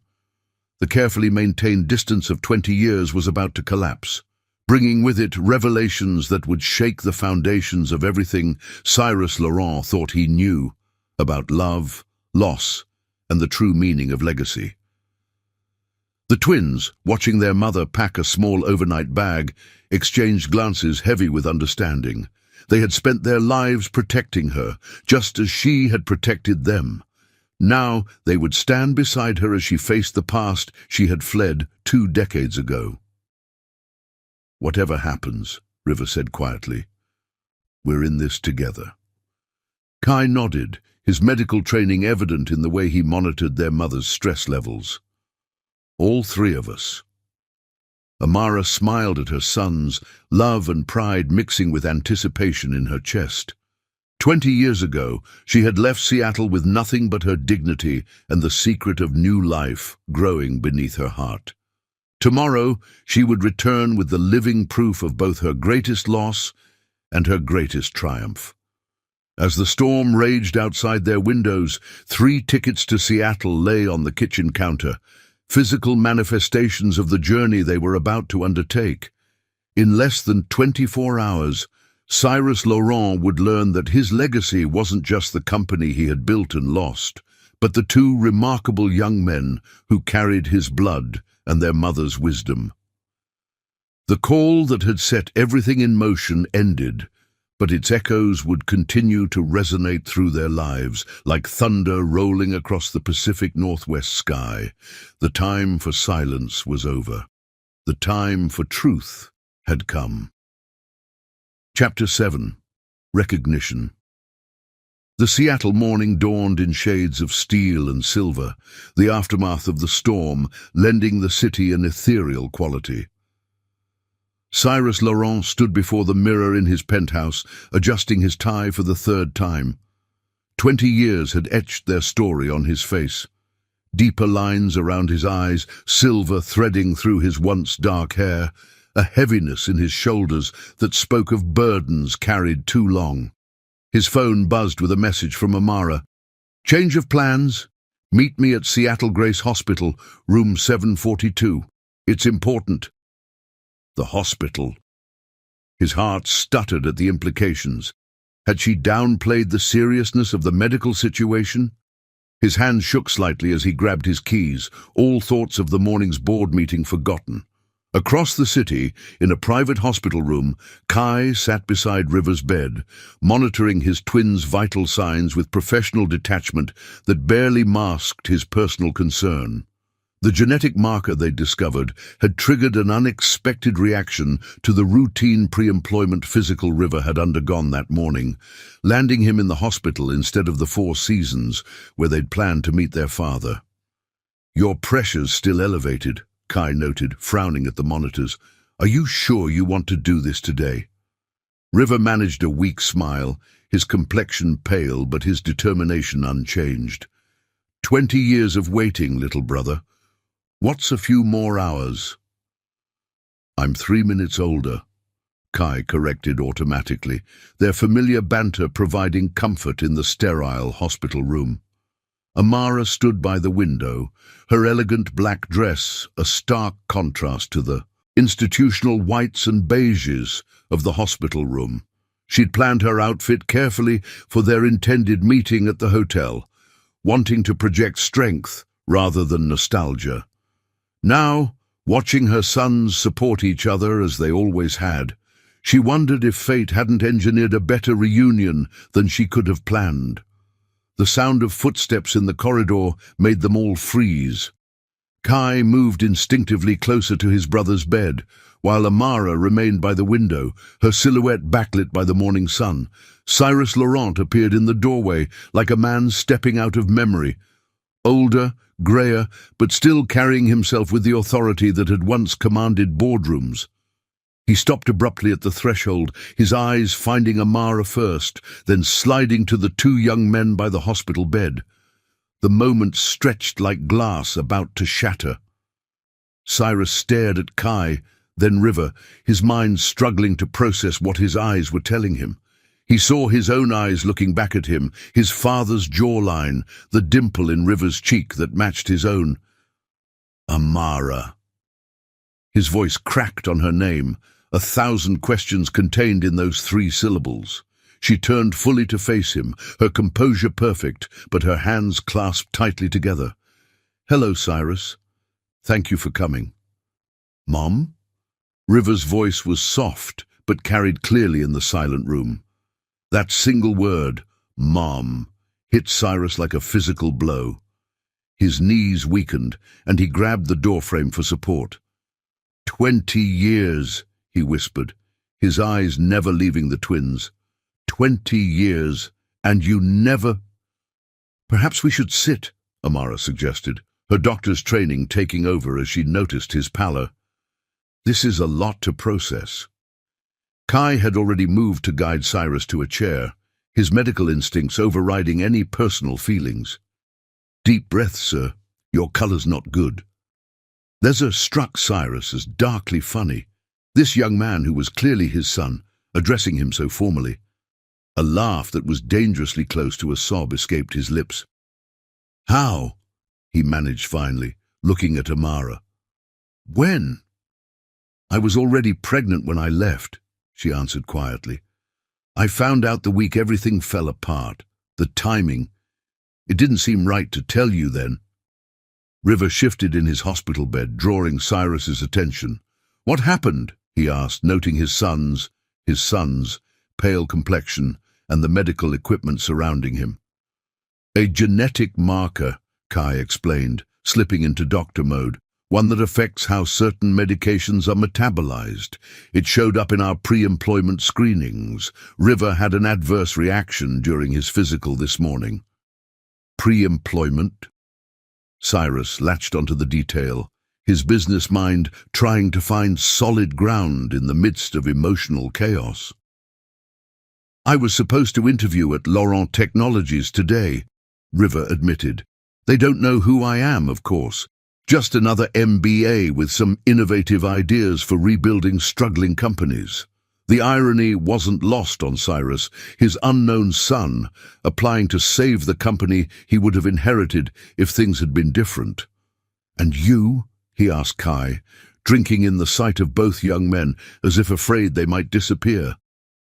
Surgical residency at Seattle Grace, Kai replied, following in Mum's footsteps, though with a focus on pediatric neurosurgery. Cyrus turned to Amara, who had moved to stand protectively near her sons. They're brilliant, he said softly. Of course they are. They're yours. They're ours, she corrected gently. Whatever happened between us, they carry both our strengths. The monitors tracking River's vitals beeped, drawing everyone's attention. Kai checked the readings with professional efficiency, adjusting his brother's medication slightly. "The genetic marker," Cyrus said suddenly. "It's from my father's side. The Laurent men have carried it for generations. I should have warned you when you were planning the physical," he added to River. "If I had known." "But you didn't know," River finished, "because we didn't exist for you." The words could have been accusatory, but River's tone held only quiet observation. Still, they hit Cyrus like arrows to the heart. "If I had known," he repeated, his voice rough with emotion, "nothing would have kept me from being part of your lives. Nothing. Not even Vivienne?" The question came from Kai, his professional demeanor cracking slightly to reveal the child who had grown up without a father. Cyrus flinched at the name, at the reminder of his greatest mistake. "Especially not her. What I did to your mother, throwing away our marriage for an illusion of youth and excitement, it's been my life's biggest regret. Finding out that my choices didn't just hurt Amara, but kept me from knowing my own sons." He trailed off, overwhelmed. "We know about Laurent Technologies," River said after a moment. "About what happened after Mom left. About Vivian taking half your fortune in the divorce." "Poetic justice," Cyrus acknowledged with a bitter smile. "I destroyed my marriage for her, and she destroyed what remained of my life for money." "Not your whole life," Amara spoke up. "You still have a legacy, Cyrus. It's just not the one you thought you were building."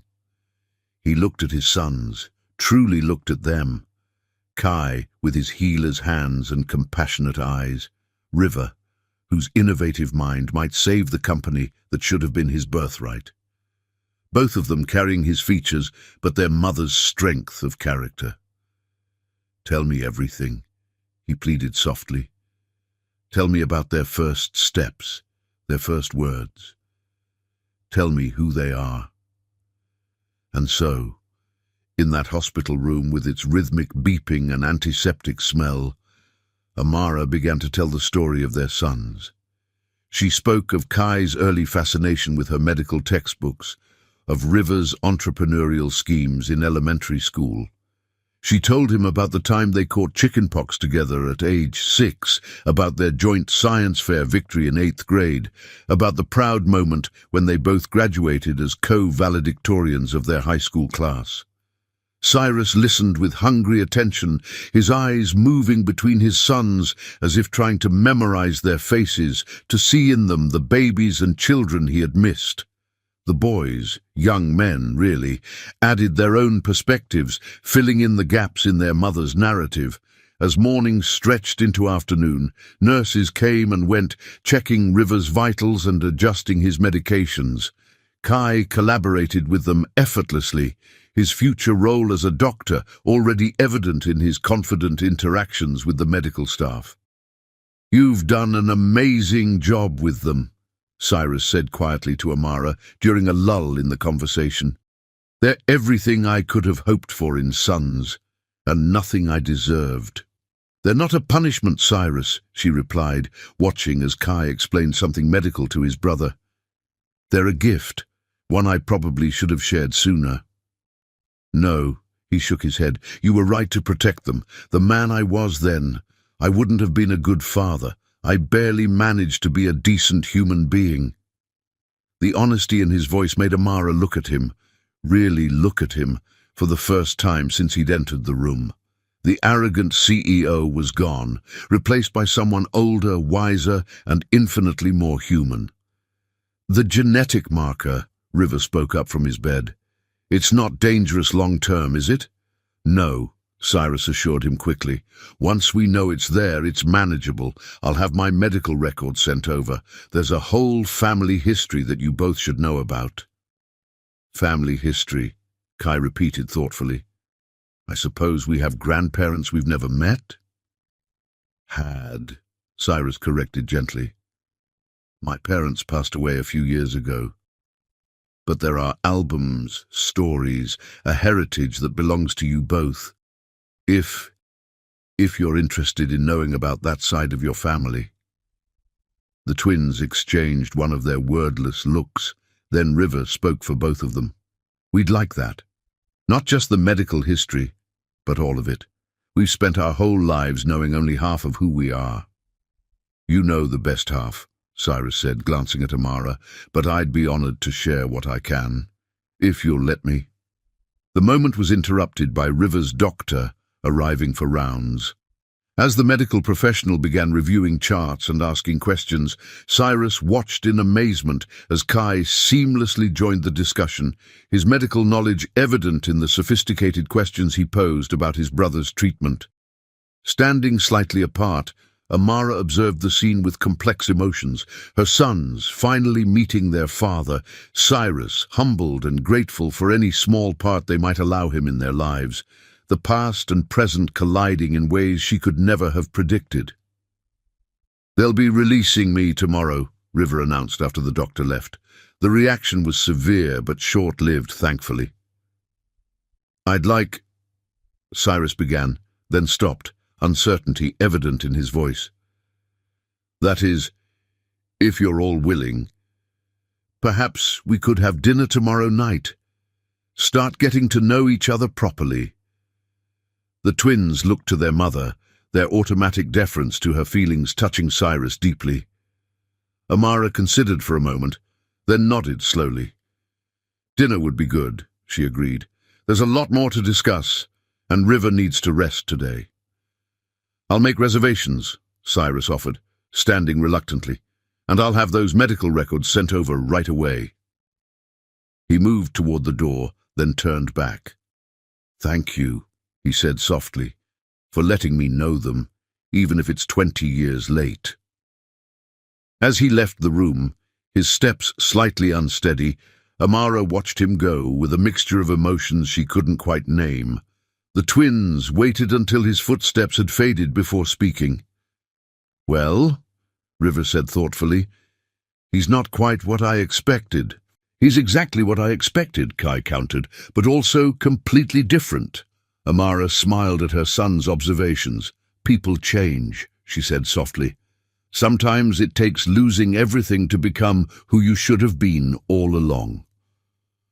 Outside the hospital room, Cyrus Laurent leaned against the wall, his legs finally giving out as the magnitude of what had just happened hit him fully. He had sons, two brilliant, accomplished sons who carried his blood, but, thankfully, their mother's character. Sons who might, if he was very lucky, allow him to be part of their lives going forward. As he pulled out his phone to cancel his meetings for the next week, nothing was more important than this. He caught his reflection in the hospital window. For the first time in 20 years, the man looking back at him didn't fill him with regret. Today, he had been given a chance he never knew he wanted. A possibility of redemption he had never dared to hope for. In room 742, 3 hearts beat in sync, while a fourth, just down the hall, began to remember what it felt like to be whole. Chapter 8. Revelations. The private dining room at Canlis Restaurant floated above Seattle like a glass sanctuary, the city lights twinkling below like earthbound stars. Amara had chosen this venue carefully. Prestigious enough to make Cyrus comfortable, but new enough to hold no memories of their past. The elegant space was neutral territory where they could begin the delicate process of charting their future. River, still somewhat pale from his hospital stay, but insisting on being present, sat beside his brother at the intricately set table. Both young men were dressed impeccably, Kai in a charcoal suit that spoke of medical precision, River in navy that echoed his business aspirations. Watching them, Amara could see how they unconsciously mirrored their father's mannerisms, the way River's hand moved as he spoke, how Kai tilted his head when considering a point. Cyrus hadn't been able to take his eyes off his sons since their arrival, drinking in details he'd missed in the hospital setting, the way Kai's surgeon's hands moved with inherited grace, the slight dimple in River's left cheek when he smiled, a mirror image of his own. 20 years of missed moments seemed to press against his chest with physical weight. Before we begin, Amara spoke, her voice carrying the quiet authority that had once commanded hospital boards. There are things we need to discuss, conditions that need to be met if we're going to move forward as a family. The word hung in the air between them, heavy with possibility and pain. Cyrus set down his water glass, giving her his complete attention. Of course, anything. First, she began, pulling out a carefully prepared document, complete honesty, not just about the past, but going forward, with the boys, with each other, with ourselves. No more secrets, no more hidden agendas, no more convenient omissions. Kai and River exchanged glances, their silent communication speaking volumes about years of wondering, of piecing together fragments of their own history. This means full disclosure about Laurent Technologies, River added, his business acumen showing. All the deals, the decisions, the ethical compromises, everything that led to both the company's rise and its current situation. And complete medical histories, Kai interjected. Not just the genetic marker that brought us here, but everything that might affect future generations.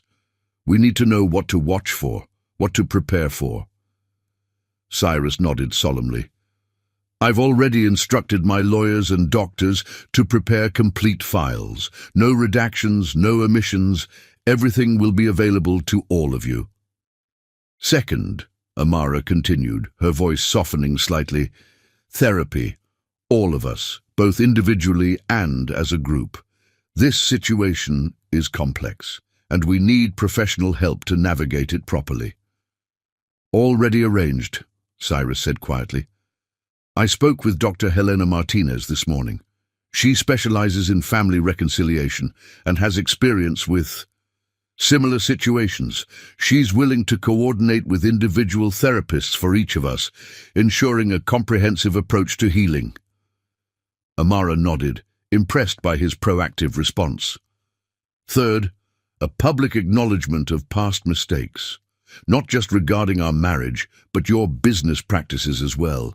The twins deserve to step into their professional lives without shadows of scandal hanging over them. This requirement made Cyrus flinch slightly, but he nodded. I'll have my PR team prepare a statement, full disclosure, complete accountability. River, given your position with the acquisition team, perhaps you'd like to review the business aspects before release. I'd appreciate that, River replied. We need to balance transparency with stability, protect the company's future while acknowledging its past. Fourth, and here Amara's voice took on a passionate edge, a substantial contribution to organizations supporting single parents, not as penance, but as recognition of how many others face similar struggles without the resources I had. I'll establish a foundation, Cyrus replied immediately. Under your direction, if you're willing. Your experience makes you uniquely qualified to understand where support is most needed. The twins watched this exchange with fascination, seeing their parents interact as equals, each word weighted with 2 decades of history. The foundation should include medical scholarships, Kai suggested. I've seen too many talented students give up their dreams of medicine because of financial constraints. And business mentorship programs, River added, focusing on ethical entrepreneurship and sustainable development. We could create something that transforms lives across multiple sectors. And finally, Amara said, meeting Cyrus's eyes directly, time. This isn't something that can be rushed or fixed with grand gestures. Trust has to be rebuilt slowly, carefully. We need to respect each other's boundaries and healing processes. Time, Cyrus repeated softly. The one thing I can never make up for losing. He looked at his sons, emotion making his voice rough. 20 years I can never get back. First steps I never saw. Achievements I never celebrated. Hurts I never helped heal. But we're here now, River spoke up, his business mind seeking solutions rather than dwelling on past losses. And there are practical matters to consider, beyond the emotional ones. Kai nodded, adding, Like the fact that I'm starting my residency here in 2 weeks, and River's already been shortlisted for the executive position at Laurent Technologies' potential buyer. About that, Cyrus straightened slightly, years of business acumen surfacing. River, your proposals for rebuilding the company, they're brilliant. The board doesn't know they're reviewing plans created by my son, but the innovation, the vision, it's exactly what Laurent Technologies needs. River's eyes widened slightly. You've seen my proposals? I'm still on the board, even if I'm not CEO anymore. When the acquisition team brought them forward, I recognized elements of my own early strategies, but refined, modernized. You've taken everything that worked about the company's original vision and updated it for today's market. Pride colored Cyrus's voice. It's what I should have been doing all along, instead of chasing short-term gains. The company's fundamentals are still strong, River replied, unable to resist engaging on a topic he'd studied extensively. The decline wasn't due to flawed products or services, but to leadership decisions that prioritized immediate profits over sustainable growth. The subtle criticism wasn't lost on Cyrus, but he nodded in agreement. Exactly. My choices, both personal and professional, created a cascade of problems that nearly destroyed everything we'd built.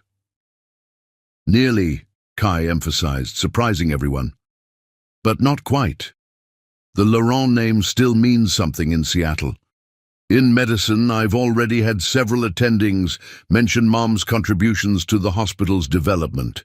In business, River's ideas are being recognized on their own merit. The foundation is still there, it just needs to be rebuilt properly. As their main courses arrived, the conversation turned to more specific plans for the foundation. Amara outlined her vision for a comprehensive support system for single parents. Not just financial assistance, but access to education, healthcare, and career development opportunities. We could partner with Seattle Grace, Kai suggested, his medical mind working through possibilities. Create a specialized clinic for single-parent families, offering both primary care and preventive medicine, maybe even a childcare center staffed by medical professionals. The business mentorship program could focus on work-from-home opportunities, River added. Help parents build careers that allow them to be present for their children while achieving financial independence. Cyrus listened intently, watching his sons build on their mother's vision with their own expertise and insight. The foundation they were describing would be more than just a charitable organization. It would be a legacy of transformation, turning their family's story of loss and redemption into hope for others. What about the press? River asked suddenly. They'll figure it out eventually. 2 young men who look remarkably like Cyrus Laurent suddenly appearing in Seattle's medical and business communities. We control the narrative, Cyrus said firmly. A carefully planned revelation timed to coincide with the Foundation's launch and my public statement. Position it as a story of redemption and second chances rather than scandal and secrets. But first, Amara interjected, we focus on healing our family. The public story can wait until we've had time to strengthen our private bonds. As the evening drew to a close, plans were made for their first therapy session with Dr. Martinez. Dates were set for reviewing foundation proposals and company documents. But more importantly, tentative bridges began to form across the 20-year chasm that had separated father from sons. Standing to leave, River swayed slightly, still not fully recovered from his hospital stay. Both Cyrus and Kai reached to steady him simultaneously, the gesture so identical it made Amara catch her breath. I'm fine, River assured them, but the moment had crystallized something. The undeniable bonds of blood that had survived 20 years of silence. In the restaurant's lobby, Cyrus watched his family prepare to leave, Amara helping River with his coat, Kai checking his brother's color with a doctor's eye. The sight made his heart ache with both joy and regret. Thank you, he said softly to Amara as the boys moved ahead toward the valet. Thank you for raising them to be better men than their father. They're their own men, she replied, but they carry the best of both of us. Maybe that's what these next chapters are about, bringing together all the pieces of who we are, who we were, who we can be. As they parted ways in the Seattle night, 4 hearts beat with the rhythm of possibility. The past couldn't be changed, but the future stretched before them like the city lights below, bright with promise, rich with potential, ready to be written anew. The conditions had been set, the path forward marked out. Now they had only to walk it, step by careful step, together. Chapter 9. Redemption's Path. The morning of the press conference dawned with unusual clarity for Seattle, the sky a pristine blue that seemed to mirror the clarity Cyrus felt in his heart. Over the past 3 months since discovering his sons, he had thrown himself into meeting Amara's conditions with the same determination that had once built Laurent Technologies, but now tempered with wisdom and humility. In the preparation room at the Four Seasons, Cyrus stood before the mirror, adjusting his tie while his sons watched. Kai had taken a rare morning off from his residency, his surgical scrubs replaced by an elegant suit that matched his brother's. River, now officially heading the acquisition team for Laurent Technologies, studied their father with the analytical eyes he'd inherited. The statement's been vetted by PR, River said, his business acumen showing as he reviewed the papers in his hand. But are you sure about the level of disclosure? Some of these admissions could have serious legal implications. That's exactly why it needs to be done, Cyrus replied, meeting his son's gaze in the mirror. Complete honesty was your mother's first condition. We start there. A knock at the door heralded Dr. Martinez's arrival. The family therapist had become an integral part of their journey over the past months, helping them navigate the complex emotions of their situation. She carried herself with the quiet confidence of someone who had seen families heal from seemingly irreparable breaks. "How are we feeling this morning?" she asked, looking at each of them in turn. "Nervous," Kai admitted, his doctor's training making him more comfortable with emotional honesty. "This changes everything, not just for us, but for the hospital, the company, everyone connected to the Laurent name." "Good," Dr. Martinez nodded. "Acknowledging our anxiety is part of facing it. Remember what we discussed in our last session about transparency being the foundation of trust?" Amara arrived next, looking every inch the accomplished surgeon she was, her surgical scrubs replaced by an elegant pantsuit that spoke of both professionalism and authority. Her presence immediately changed the energy in the room, as it had done throughout their marriage. "The press room is full," she reported, moving to help Kai organize the foundation documents. Every major business publication in Seattle, plus medical journals interested in the foundation's healthcare initiatives. Cyrus turned to face his family, the woman he had wronged so deeply, the sons he was just beginning to know, the legacy he had nearly destroyed through his own choices. "I've been preparing for this moment for 20 years, he said quietly. "I just didn't know it." The press conference began precisely on schedule. The conference room at the Four Seasons was filled beyond capacity. Journalists, business reporters, and corporate representatives all eager to hear what Cyrus Laurent had to say. The podium stood ready, backdrop bearing both the Laurent Technologies logo and the newly created Laurent Family Foundation emblem. Cyrus approached the microphone while his family sat in the front row, presenting a united front that immediately set tongues wagging. Among the assembled media, Dr. Martinez had helped them prepare for this moment, coaching them on body language and emotional support. 20 years ago, Cyrus began, his voice steady and clear, "I made a series of choices that nearly destroyed everything of value in my life. Today, I'm here to acknowledge those mistakes and to share some truths that have been too long hidden." The room fell silent as Cyrus detailed his past transgressions, both personal and professional. He spoke of business decisions made for short-term gain rather than sustainable growth, of ethical compromises that had prioritized profit over principle. But most importantly, he spoke of his greatest failure, the destruction of his marriage and the unknown cost of his choices. "What I didn't know then," he continued, his voice thick with emotion, "was that when I betrayed my wife's trust, I wasn't just losing my marriage, I was losing the chance to know my sons." A murmur ran through the crowd as Kai and River stood, moving to join their father at the podium. The resemblance was undeniable. 3 generations of Laurent men standing together for the first time. "I'd like to introduce Dr.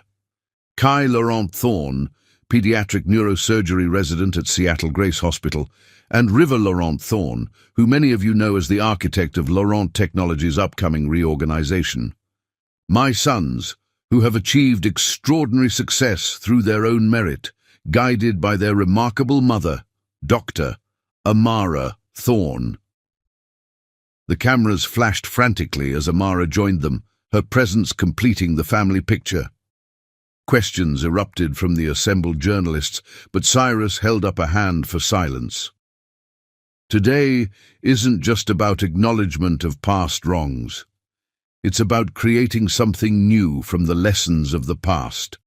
I'm pleased to announce the establishment of the Laurent Family Foundation, a non-profit organization dedicated to supporting single-parent families and promoting ethical business practices. River stepped forward to outline the foundation's business initiatives, his confident presence reminiscent of his father's younger days, but tempered with wisdom beyond his years. He detailed programs for sustainable business development, ethical entrepreneurship training, and support for working parents. Kai followed with the medical programs they would support, specialized healthcare clinics for single-parent families, medical scholarships, and innovative pediatric care initiatives. His passion for healing was evident in every word, matching his mother's dedication to helping others. The Q&A session that followed was intense but controlled. The family handled each question with practiced ease, their months of preparation evident in their coordinated responses. "Dr. Laurent Thorne," a reporter called to Kai, "how does it feel to discover your heir to one of Seattle's most prominent business dynasties?" "I already had the most valuable inheritance possible," Kai replied smoothly. "Our mother's example of strength, integrity, and dedication to helping others. The Laurent name is something we're proud to add to that legacy, but it doesn't define us."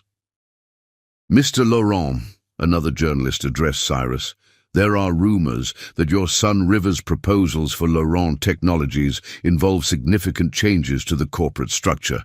Are you concerned about having your company's future in the hands of a son you've just met?" "River's proposals were approved by the board before anyone knew of our relationship," Cyrus answered proudly. "His vision for the company's future is exactly what Laurent Technologies needs, a return to the principles of innovation and integrity that we somehow lost along the way." After the conference, they retreated to the private room where their day had begun. The energy that had carried them through the public appearance began to ebb, leaving them with the quiet reality of what they had just done. "Well," River said, loosening his tie, "that's going to be all over the business news by tonight." "The medical community too," Kai added, checking messages on his phone.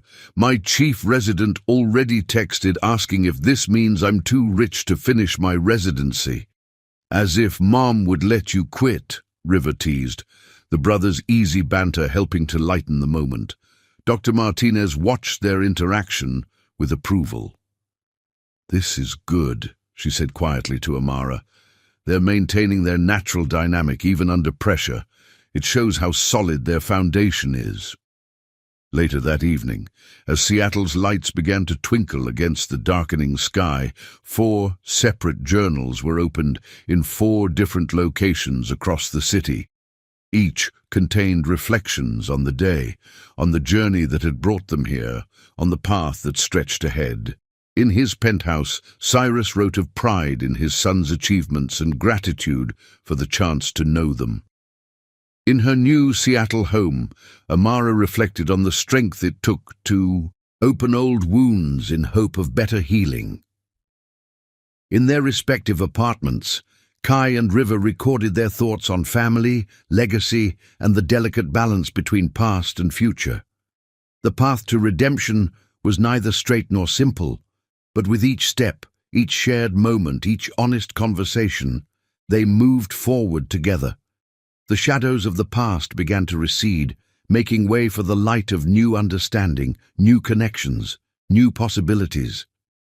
Tomorrow would bring new challenges, more therapy sessions, business decisions, medical emergencies, family dynamics to navigate. But tonight, in four corners of Seattle, four hearts beat with the same rhythm of hope, each one carrying a piece of their shared story, each one contributing to the symphony of their healing. The Laurent name was being redefined, not just as a business empire, but as a testament to the power of forgiveness, the strength of family bonds, and the possibility of redemption. Their story, once marked by betrayal and loss, was becoming something else entirely, a beacon of hope for others who might need to find their way back home. Chapter 10. Building Bridges. 6 months after the press conference, Seattle's autumn painted the city in shades of gold and crimson as the Laurent family gathered for their now-established Sunday dinner. Amara's new home in Madison Park had become the heart of their rebuilding family, its warm spaces filling with the kind of comfortable chaos that only comes from genuine connection. The kitchen buzzed with activity as Cyrus and Kai worked side by side preparing dinner. Over the months, they had discovered a shared love of cooking, Kai approaching it with surgical precision, while Cyrus had developed a more intuitive style during his years of solitude. Tonight, they were attempting a complex French dish from Cyrus's grandmother's recipe book, another piece of family history being passed down. "The key is in the timing," Cyrus explained, demonstrating the proper way to fold the delicate pastry. "Just like in surgery, right?" Kai nodded, his hands already mimicking his father's movements with natural grace. "The precision of cooking is what drew me to it during med school. It was like practicing sutures but with more immediate rewards." In the family room, River sat with Amara, reviewing the latest quarterly reports from Laurent Technologies. The company's turnaround under River's leadership had exceeded all expectations, with stock prices climbing steadily as investors responded to their new direction. "The sustainable energy division is outperforming projections," River explained, his excitement evident as he scrolled through the data on his tablet. "The partnerships we've established with environmental research firms are opening up entirely new markets." Amara listened with pride, remembering how River had shown the same enthusiasm when trading Pokémon cards in elementary school. "Your father was right. You have his business instincts, but you've shaped them into something uniquely your own." The mention of Cyrus no longer brought tension to these conversations. Dr. Martinez's therapy sessions had helped them all navigate the complex emotions of their situation, teaching them to acknowledge past pain while building new connections. The doorbell rang, announcing the arrival of Marcus Chen and his wife Eleanor. The former CFO had become a regular at these family dinners, his early role in protecting Amara's secrets now transformed into a bridge between past and present. "Something smells amazing," Elena commented as she handed Amara a bottle of wine. "Please tell me Kai and Cyrus are making that chocolate soufflé again." "Better," River called from his spot on the couch. "They're attempting Grand-Mère Laurent's coq au vin en croûte. We may need to order pizza as backup." The easy laughter that followed was a testament to how far they'd come. These dinners had evolved from awkward attempts at connection into genuine family gatherings, each one adding another layer to their growing bonds. As they moved to the dining room, Amara caught herself studying the tableau before her. Cyrus and Kai plating the food with synchronized movements. River and Marcus deep in discussion about market trends. Elena arranging flowers in the centerpiece Cyrus had brought, a family pieced together from fragments of past and present. "Mom," Kai's voice drew her attention. "You've got that look again." "What look?" she asked, though she knew exactly what he meant. "The one that says you're cataloguing memories," River answered, coming to help carry dishes to the table, "like you're making sure everything's real." Cyrus paused in his plating, understanding flickering across his features. He still had moments like that himself, instances when the simple fact of his son's presence seemed almost too precious to be true. "Speaking of memories," he said carefully, "I've been meaning to ask you all something." He reached into his jacket pocket, pulling out a small velvet box that made Amara's heart skip a beat. The Laurent summer house on San Juan Island. "I've kept it all these years, though I've rarely used it. I thought perhaps for Christmas." The invitation hung in the air, weighted with significance. The summer house had been a source of some of their happiest memories as a couple, and some of Cyrus's darkest days after Amara left. "A family Christmas?" Kai asked, his expression thoughtful. "All of us?" "Marcus and Elena too, if they're willing," Cyrus added quickly. "There's plenty of room and, well, they're part of this family too, in their own way." Marcus smiled, remembering his own role in this story. "We'd be honored, though I expect full documentation of Cyrus attempting to cook Christmas dinner." "Actually," Cyrus opened the velvet box, revealing an antique key. "I thought we might all cook together. Create new traditions while honoring old ones. The kitchen there is big enough for multiple cooks, and there's this bay window where Amara used to—" He trailed off, suddenly uncertain whether the memory was his to share. But Amara finished for him, her voice soft with remembrance. "Where I used to sit and watch the sunset over the water. That window seat was my favorite spot in the whole house." "It still is, exactly as you left it," Cyrus admitted. "I never could bring myself to change anything there. It was like keeping a piece of our better days preserved in amber."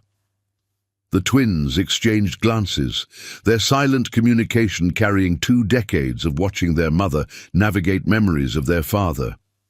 But Amara's expression held more nostalgia than pain now, the sharp edges of old wounds softened by time and healing. "I think Christmas on the island sounds perfect," she said finally, "though we might want to start planning the menu now, given how tonight's experiment turns out." Right on cue, the timer in the kitchen chimed. Kai and Cyrus rushed to rescue their creation, their matching expressions of concentration drawing laughter from the rest of the family. The meal, when served, was a testament to both ambition and skill, not perfect, perhaps, but made with care and shared with love. Conversation flowed easily, stories of past and present weaving together into the tapestry of their shared life. River shared news of Laurent Technologies' latest environmental initiative, a project that would have seemed impossible under the old corporate culture. Kai spoke of a challenging surgery he'd assisted with, his passion for healing clearly visible as he described the procedure. "I assisted on a similar case once," Amara recalled, "back when Kai was just learning to walk. I remember coming home exhausted but so fulfilled, and finding him operating on his teddy bear with plastic kitchen utensils." "I remember that bear," River laughed. "Poor thing ended up with more stitches than fur by the time Kai was done practicing." Cyrus absorbed these stories, like a man dying of thirst, each small detail of his son's childhood precious to him. But rather than dwelling on what he'd missed, he focused on creating new memories, on being present for the moments happening now. "The Foundation's medical scholarship program launches next month," he mentioned during a lull in conversation. "We've already received hundreds of applications from promising students who couldn't otherwise afford medical school." The business mentorship program too, River added, focusing on ethical entrepreneurship and sustainable development. It's amazing how many young innovators are out there, just needing a chance to prove themselves. Elena raised her glass in a spontaneous toast. To new beginnings and second chances, to family in all its forms. As glasses clinked around the table, Amara found herself studying Cyrus. He had changed so much from the ambitious young man she'd fallen in love with, and even more from the power-hungry CEO who had broken their marriage. This newer version of him, tempered by regret and humbled by loss, showed glimpses of both while being something entirely new. After dinner, they moved to the living room where family photos now lined the walls, a chronicle of 20 years viewed from multiple angles. The twins' childhood achievements were displayed alongside recent family pictures, creating a visual timeline of their journey. "Have you seen this one?" Kai asked his father, pointing to a photograph of him and River at their high school graduation. "Mum almost missed it because of an emergency surgery, but she made it just in time to see us get our diplomas." "Tell him about your speech," River prompted, grinning at the memory. "Our speech," Kai corrected. "We were co-valedictorians, remember?" As the twins shared the story, Amara moved to stand beside Cyrus, both of them watching, their sons with matching expressions of pride. "We did good with them," she said softly, "despite everything."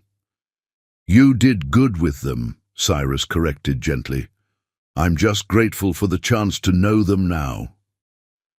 The evening wound down slowly, none of them quite ready to end this moment of perfect family harmony. Plans for Christmas were discussed in more detail. Who would bring what dishes, which traditions they wanted to maintain or create anew.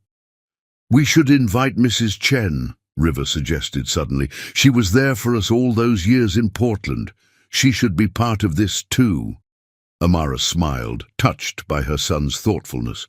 "I'll call her tomorrow, though she'll insist on bringing enough food to feed an army." "Perfect," Cyrus declared. "The more the merrier. The house has been too quiet for too long." As their guests prepared to leave, Marcus pulled Cyrus aside for a moment. "You know," he said quietly, "when I helped Amara all those years ago, I never imagined we'd end up here. But watching you now, with your sons, with her, this is the man I always knew you could be." The words hit Cyrus deeply, reminding him of how far he'd come and how far he still had to go. But looking at his family, Kai helping Elena with her coat, River and Amara making plans for next week's dinner, all of them together and whole, he knew that every step of this journey was worth it. Later, after everyone had gone and the dishes were done, Amara found herself alone with Cyrus in the kitchen. They moved around each other with the ease of long practice, putting away leftovers and wiping down counters. "Thank you," he said suddenly, making her pause in her tasks. "For what?" "For this, for allowing me into their lives, into your life, for giving me the chance to try to become someone worthy of this family." Amara studied him for a long moment, seeing the boy she'd fallen in love with, the man who had broken her heart, and the father who was working so hard to make amends, all layered together like geological strata, each layer essential to who he had become. "We're all becoming," she said finally. "That's what family is about, growing together, healing together, building something new from all the pieces of who we are." As Cyrus left that night, the autumn air crisp around him, he felt something settle in his heart. The path ahead was still long, still required careful navigation of complex emotions and delicate relationships. But with each Sunday dinner, each shared story, each small moment of connection, they were building bridges across the chasms of their past, creating something stronger and more beautiful than what had been lost. In 4 corners of Seattle, 4 journals were opened once again, 4 perspectives on the same evening, 4 hearts beating with the same rhythm of hope and healing, 4 pieces of a family portrait slowly coming into focus. The bridges they were building weren't just between people, but between past and present, between loss and recovery, between who they had been and who they were becoming. Tomorrow would bring new challenges, new opportunities for growth and understanding. But tonight, in the quiet aftermath of family dinner, they each felt the solid foundation beneath their feet. A foundation built not just of blood and history, but of choice and forgiveness, of effort and love, of the daily decision to keep building bridges, even when the way seemed dark or difficult. Chapter 11. New Beginnings.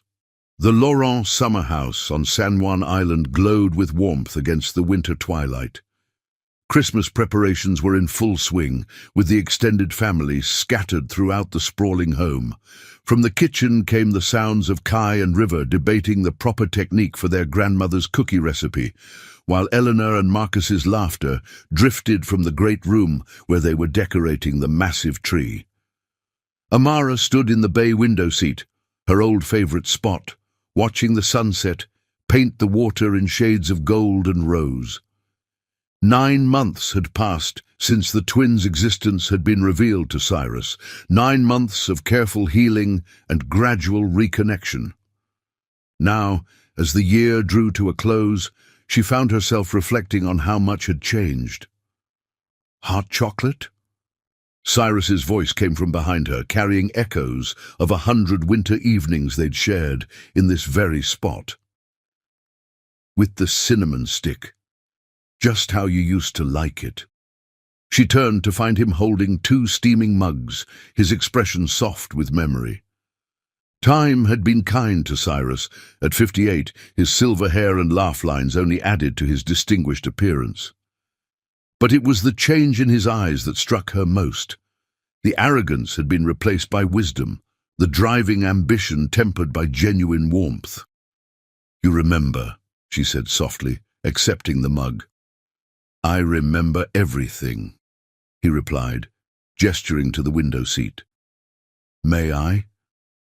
She nodded, shifting to make room for him in the space that had once been their favorite spot for watching storms roll in over the water.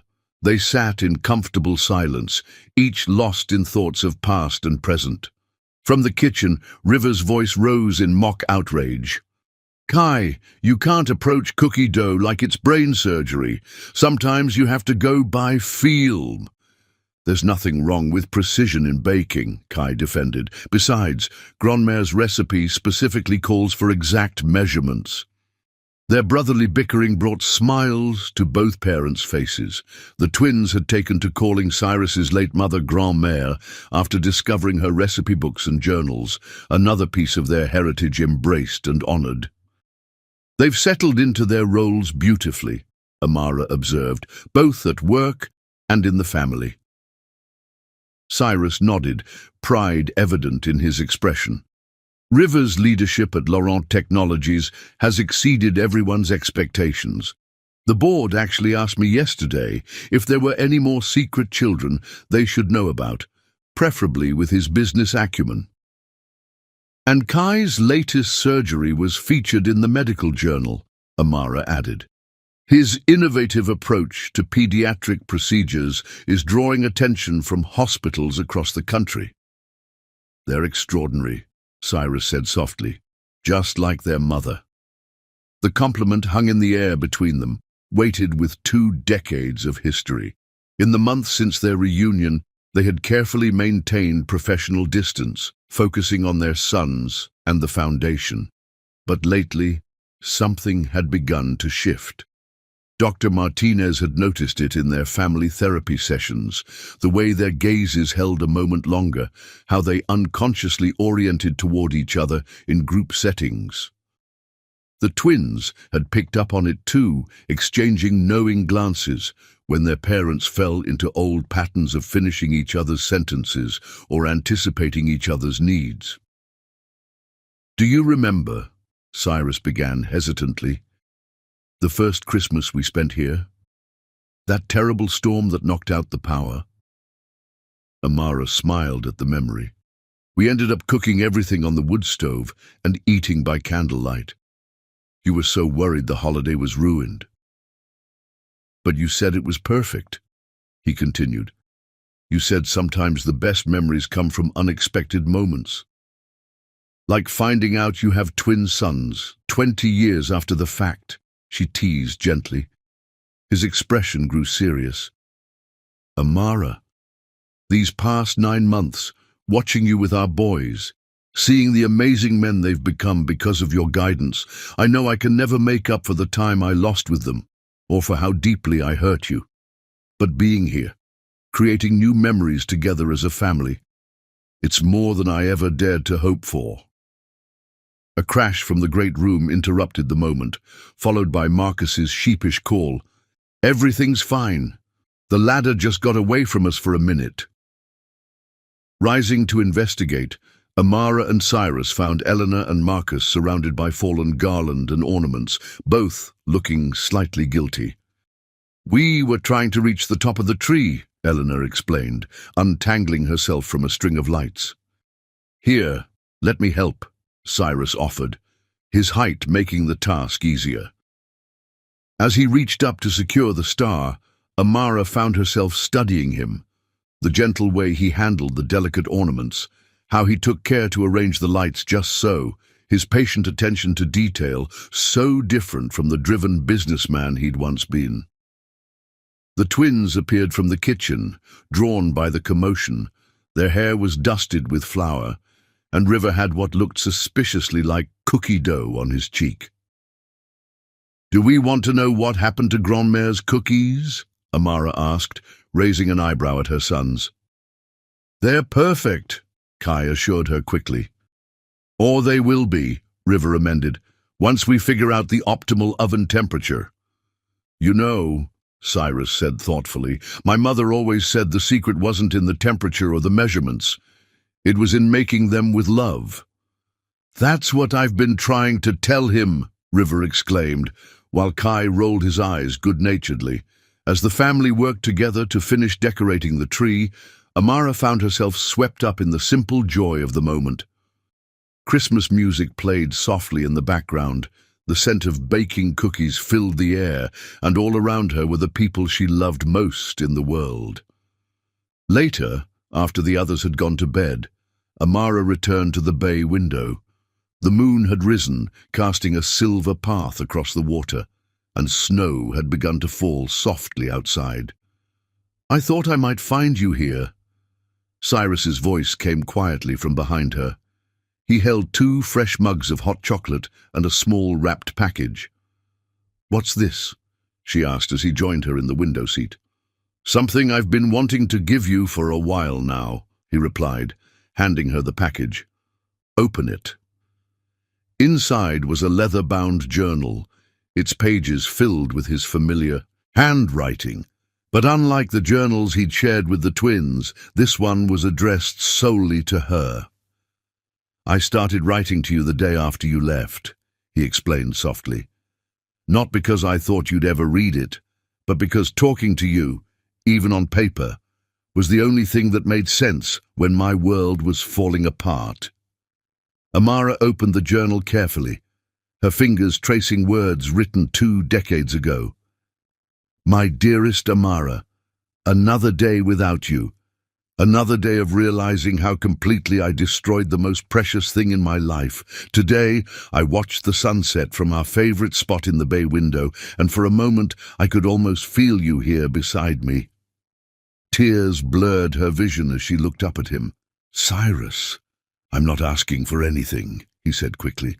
I know we've all come so far, and I wouldn't risk damaging the family we're rebuilding. But I wanted you to know that even during my darkest times, my most selfish years, there was always a part of me that remembered what real love felt like. What we had before I lost my way. Outside, the snow fell more heavily, creating a cocoon of white around the warm house. Inside, 2 hearts that had been separately healing for 20 years beat in sync. Do you remember, Amara said softly, what you said to me the first time we came here? Standing in this very spot? Cyrus nodded, his voice rough with emotion. I said that no matter what success or failure lay ahead, as long as I could come home to you, I'd be the richest man alive. You lost sight of that somewhere along the way. I lost sight of everything that mattered, he acknowledged. But seeing our sons, watching you with them, being allowed to be part of this family again, it's taught me what true wealth really means. Amara looked down at the journal in her hands, then back up at the man beside her. The moonlight silvered his hair and softened his features, showing her glimpses of both the young man she'd fallen in love with and the wiser soul he'd become. "I've been thinking," she said carefully, "about what you said in therapy last week, about regret being a teacher if we're brave enough to learn from it.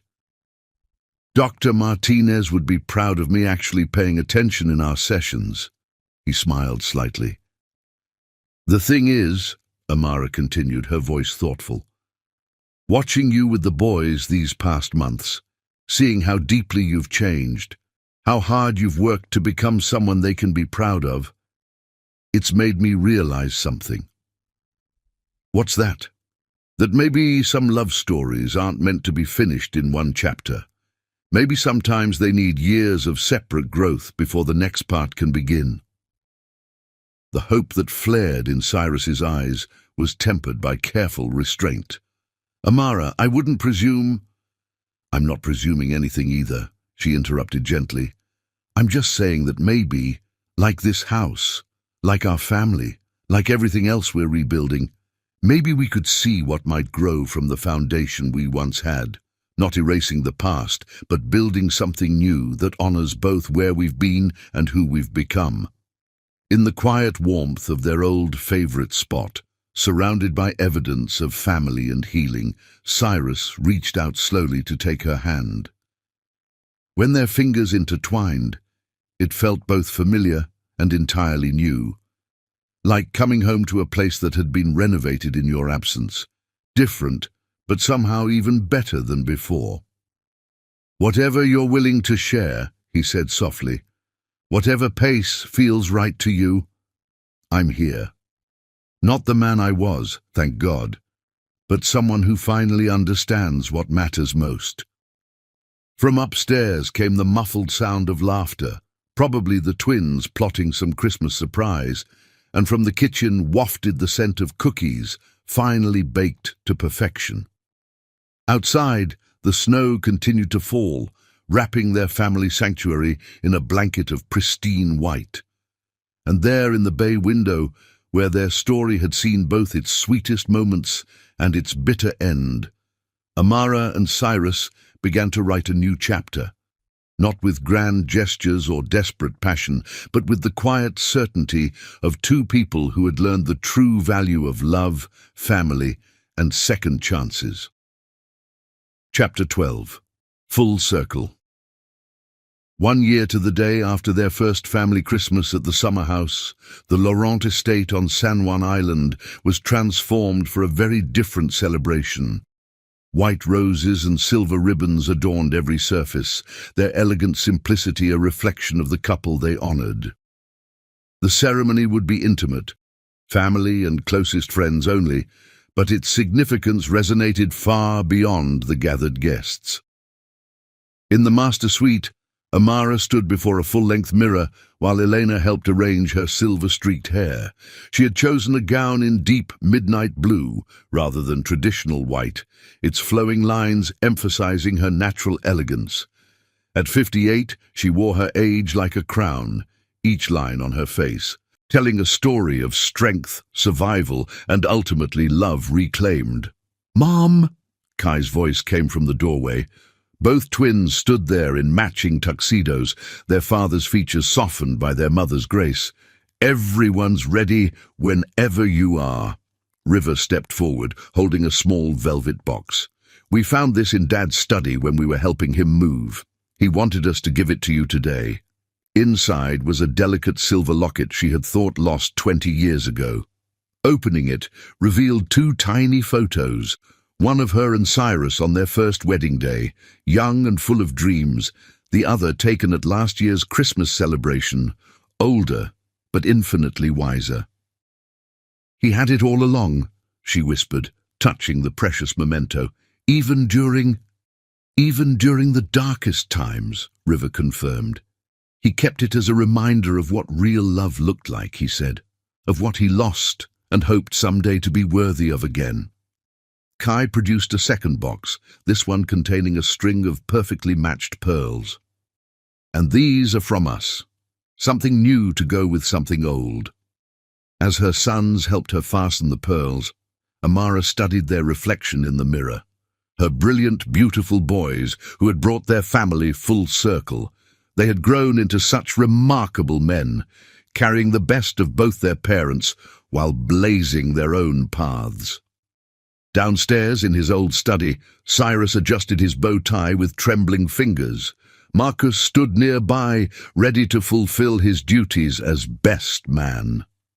"Nervous?" Marcus asked, though he already knew the answer. "Terrified," Cyrus admitted. "Not of marrying her. That's the surest thing I've ever known. But of failing her again, of not being the man she deserves." "That fear," Marcus said wisely, "is exactly why you won't fail. The Cyrus Laurent I knew 20 years ago never doubted himself. This version of you understands the price of pride and the value of humility." A knock at the door revealed River, come to escort his father to the ceremony. The similarities between them were striking. Same height, same bearing, same dimple when they smiled, but River carried himself with a quiet confidence that his father had only found late in life. "Mum's ready," he announced. "And Dad? She's absolutely beautiful." The ceremony would take place in the garden room, its glass walls offering a panoramic view of the Sound. Snow fell softly outside, but inside the space bloomed with white roses and twinkling lights. Their gathered family waited. Elena and Marcus, Mrs. Chen, who had flown in from Portland, key members of the hospital board, and Laurent Technologies, all witnesses to this extraordinary second chance. When Kai and River appeared at the entrance with their mother between them, Cyrus felt his heart stop. Amara seemed to float toward him, her midnight blue gown catching the light like stars on water. The years fell away as he watched her approach, yet every line on her face was precious to him, markers of a life lived with courage and grace. Their vows were both old and new, acknowledging their past while embracing their future. 22 years ago, Cyrus began, his voice carrying clearly through the hushed room, "I made you promises I failed to keep. I confused success with happiness, ambition with fulfillment. But love, true love, gave me a second chance I never deserved. Through our extraordinary sons, through your capacity for forgiveness, through the daily miracle of being allowed back into your life, I've learned what real wealth means." Tears sparkled in Amara's eyes as she responded, "Our love story took the longest road home. But perhaps we needed those years apart to become people capable of the love we share now. You are not the man I first married, and I am not that young woman. We are better, stronger, wiser, and our love is deeper for having survived its winter to bloom again."